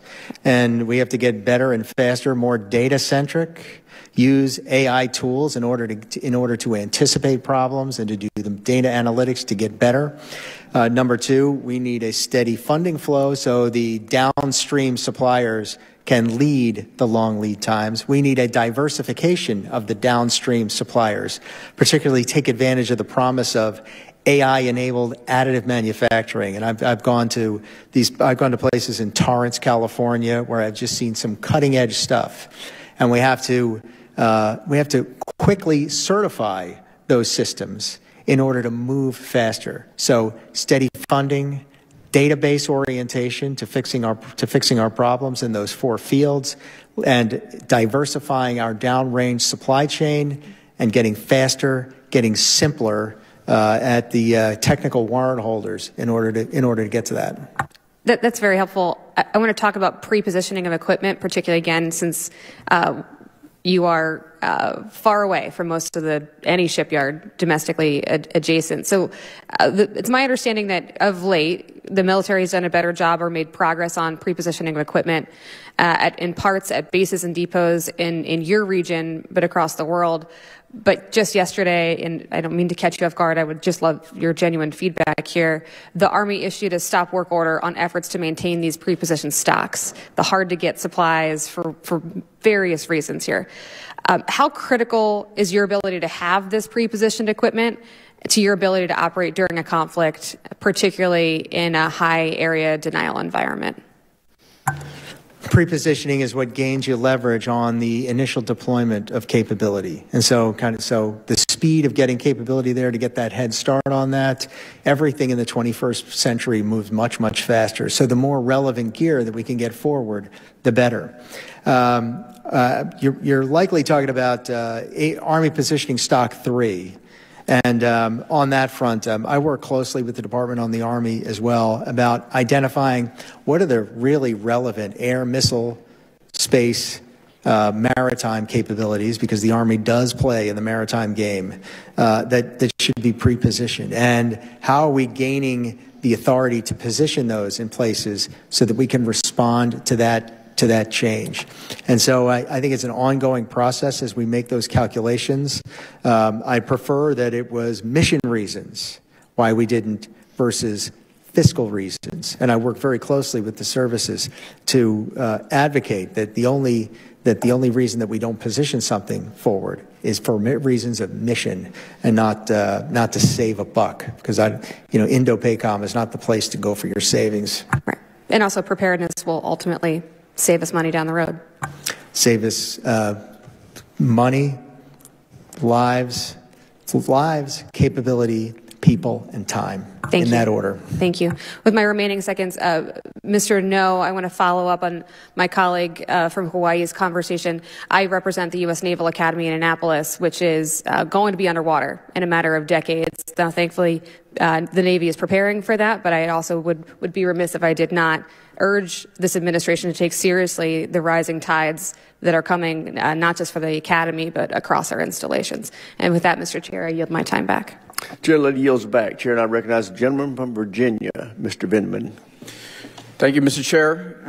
I have the privilege of being the last, and I congratulate you all on sitting through this long hearing. and thank you for your service. And Fleet Master Chief, I congratulate you on your upcoming retirement. It's great to serve, but it's also great to be retired. So, China, Russia, and North Korea represent decades-long alignment of leading authoritarian states. They represent really the antithesis of American values and ideals in many ways. Recently, Iran has been weakened in its Middle East conflict with Israel, and Russia in its protracted engagement on Ukraine, so much so that they could not reinforce their bases in Syria and had to mostly withdraw. Admiral Paparo, does this axis of authoritarians demonstrate an increased threat environment inside and outside of Indo-PACOM, including to our homeland? Congressman, unequivocally, yes. Does helping Ukraine remain a strong, sovereign, independent country weaken Russia in this axis? Sir, Russians' failure and or Russia's success will have a direct correlation on deterrence in the Pacific, and Russia is a significant threat in the Indo-Pacific. And I agree, and I think it's the best observable way to weaken Russia rather than trying to entice them with some sort of carrot approach. In fact, this weakening of this access, two members of the access, comes at no cost in American service member lives, although there have been Americans that have gone over and volunteered and tragically lost their lives in Ukraine. But it does come at a cost in material and treasure. And as a 25-year Army vet, that's what I call a good deal. So, Mr. No, unlike the United States, there's no daylight between China's commercial and military sectors. They're one and the same in many ways. You mentioned to my colleagues that you don't look at tariffs. However, because the military and commercial sectors are intertwined, then in your role, and certainly the Secretary must take the impact of tariffs into consideration. I mean, I think back on history and the U.S. oil embargo on Japan and the prelude to World War II and Russia's attack, or Japan's attack on Pearl Harbor. In your assessment, does this constitute a major escalation with China and escalate military tensions? Congressman, I will talk about what I know and what I've been working on, which is that the Department has been moving quickly at the direction of our Secretary of Defense to strengthen our posture, to strengthen our alliances and partnerships with our allies and partners throughout the region, to reestablish deterrence and to deter China. So we've been doing so, and we will continue to do so. So, I mean, has the Department conducted a risk assessment of the administration's tariffs impact on the risk of additional conflict or potential conflict with China? And does the Department have will the Department do so? Congressman, I'm not sure if the Department has conducted such an assessment. That's something I can take back. Okay, I encourage you to do so. If we're choking them off economically, and they've already indicated an intent to seize Taiwan, where it seems like we might be further driving them into an aggressive posture against us. So something we should look at, certainly from the Department's perspective. Now, looking at the impact of tariffs on our partners, we're asking our partners their spending to 5%. If we're at the same time we're looking at the risk of a global recession or U.S. recession, what are the chances that they're going to be able to increase their spending in a recessionary environment? Congressman, Secretary Hegseth has communicated the message not only during his visit to the Indo-Pacific in Japan and the Philippines, but when speaking with counterparts throughout the region, that they need to step up and do more. And I understand that, but what I'm asking you to do, and you may not be prepared to answer this now, and I don't have much time left, but I encourage you to look at what the imposition of these tariffs does to the request to increase military spending. So thank you, and I yield back. Gentleman yields back. Chair, and I recognize the gentleman from North Carolina, Mr. Davis. Thank you so much, Mr. Chair. And I believe I might get to be the last one today before you. But thank you so much for your patience and being before us today, to Admiral Paparo, to General Brunson, and to Mr. No. Any deterrence or offensive maneuvers in the Indo-Pacific region require a resilient and modernized amphibious fleet. Newport News Shipyard, a great hope of revitalizing the domestic shipbuilding industry, employs more than 1,000 residents in North Carolina's 1st Congressional District. We go right across the line, and this becomes a very important pipeline for us. And I've listened and heard your remarks, and so far, when we talk about workforce, data, AI, looking for a steady funding flow, going through the certification process, and all the concepts and ideas as you reflect on where we need to be, what would you say is the greatest challenge, if there is one or two? For manpower, sir? Yes. The greatest challenge is pay. It's being able to outcompete other employers that match the work, and the work is not as arduous, as tough. And so when we're competing with a job that's just not as hard on the I just say it's a shipyard work is hard trade work, and you can't compete with a services type industry on equal pay. Yeah. I just want to follow up. How is INDOPACOM partnering with, for instance, Transcom to balance older foreign-made vessels with procuring new ships to maximize sea lift capability? Well, first, we collaborate as a military sea lift command, the component of Transcom.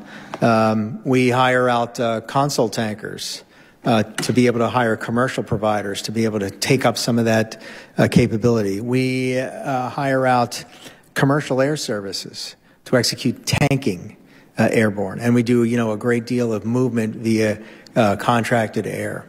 But in the unforgiving hour, the best way that we're going to be able to get to contested areas is with gray hulls and gray tails for our ships and for our aircraft. Yeah. Well, I want to, again, thank the witnesses for being here. And, Mr. Chair, we're going to yield back the balance of the time. Gentleman yields. Chair, I recognize as the ranking member. Thank you, Mr. Chair. I just wanted to follow up a little bit on some of the earlier comments around the tariff thing. Not trying to be excessively argumentative, but I'm curious about the answer to this question. So the premise that was given us is that basically the reason we're doing all the tariffs is we have bad relationships with all of these countries. They're using us, in essence. It is not a mutually beneficial relationship. It's one where we're given too much and they're taking too much.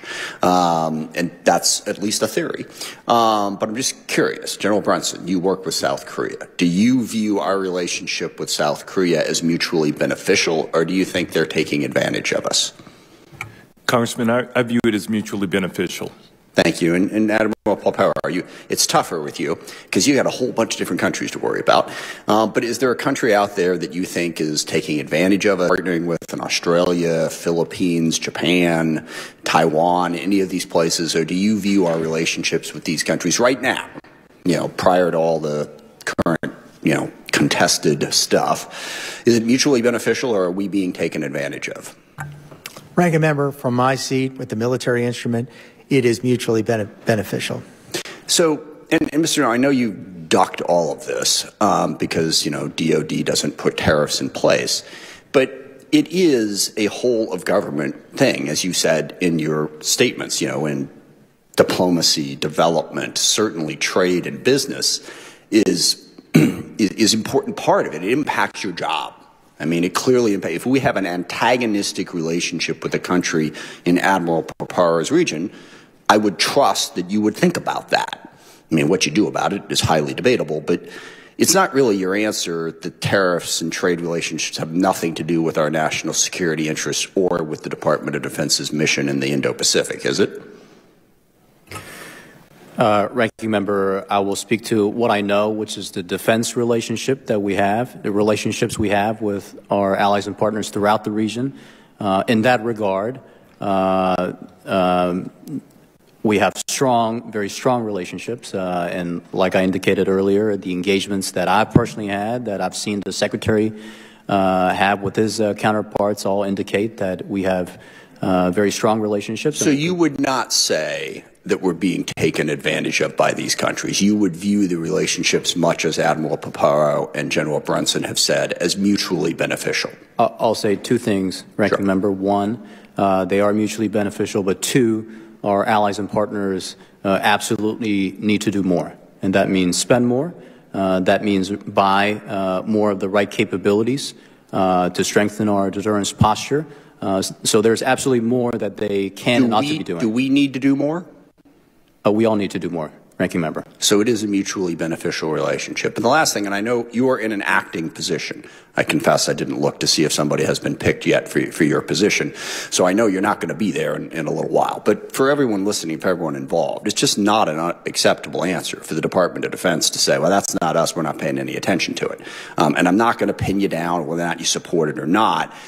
But it definitely is connected to our mission in the region to have all of this interrelated. And it really frightens me to think that you're like, well, the State Department's doing their thing, the trade folks are doing their thing, and we're over here and we really don't pay any attention to them.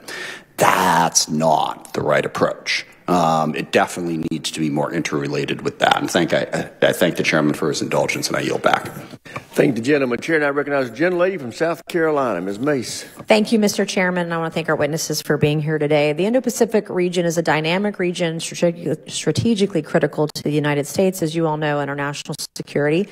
China's rapid military expansion, significant advancements in technology and cyber warfare, and its aggressive pursuit of economic and political influence represent its very aggressive and calculated effort to reshape the region and to displace the United States. We now recognize that a formidable adversary is systematically working to undermine our influence and reshape the region. President Trump is committed to ensuring peace through strength, and Congress must act to ensure the department is resourced to meet the challenges we face. Through increased capabilities, robust partnerships will create a network of deterrence that can effectively counterbalance the CCP's malignant goals. And dare I say, we have a president who's the strongest president we've seen in my lifetime, who can stand up to Xi Jinping, stand up to communist China and the threats that they are pursuing against the United States and our allies. The challenges we face in the Indo-Pacific region are not fleeting. We've got to respond with a comprehensive whole-of-government approach. Our strategy must be defined by preparedness, innovation, capability, and also swiftness, decisive action, being nimble, being fast, which is something we need to work on these days, as you all know. The PLA has made significant progress towards fielding a joint force that's capable of challenging the U.S. in every domain. So my first question is to Admiral Paparo today. There have been many reports on the staggering pace of the PLA's Navy shipbuilding activities. How does the U.S. shipbuilding measure up? Congresswoman, the PLA is building surface combatants at the rate of 6 per year. The United States are building surface combatants at the rate of 1.6 per year. PLA is building 2 submarines per year. The United States is producing 1.28 presently. Attack submarines per year. We're working on Columbia-class SSB. How does the quality of the Chinese manufacturing of their naval ships and submarines compare to the U.S.? I think from a capability standpoint, just numerically, they're not as capable on range. The SM-2, SM-3, SM-6 dominates their capability. The Tomahawk land attack missile dominates their capability. Our sonars are better. Spy-6 radar is going to be a better radar. Our ships are more capable from a tonnage standpoint. They're more capable from a weapon standpoint, and in the electromagnetic spectrum. And then in the event of a conflict, do we have sufficient naval yard capacity to repair and refit our vessels? I assess we do not, Congresswoman. And what do we need? I mean, how quickly do we need to move on that? We need to fire up more shipyards, and we need to fire up more ship-making capability unequivocally. How would you rate the PLA's ability to conduct joint operations between the air and naval forces with the first island chain? Inferior to the United States in every way, working to get better every single day, and I see the palpable progress. And how does that affect their anti-access area denial strategy? They get better at it, and it requires me to counter it, us to counter it more effectively. But they're getting better at it, they're proliferating more, and they're getting more and more joint in their exercises and more farther afield. And we've all seen them. They engage in destabilizing behavior in the South China Sea as they seek to advance expansive territorial claims. It's increasingly resorted to non-militarized tactics to bully their neighbors. Mr. No, how is the department working with partners to increase their capability to withstand the CCP's coercive actions in the South China Sea?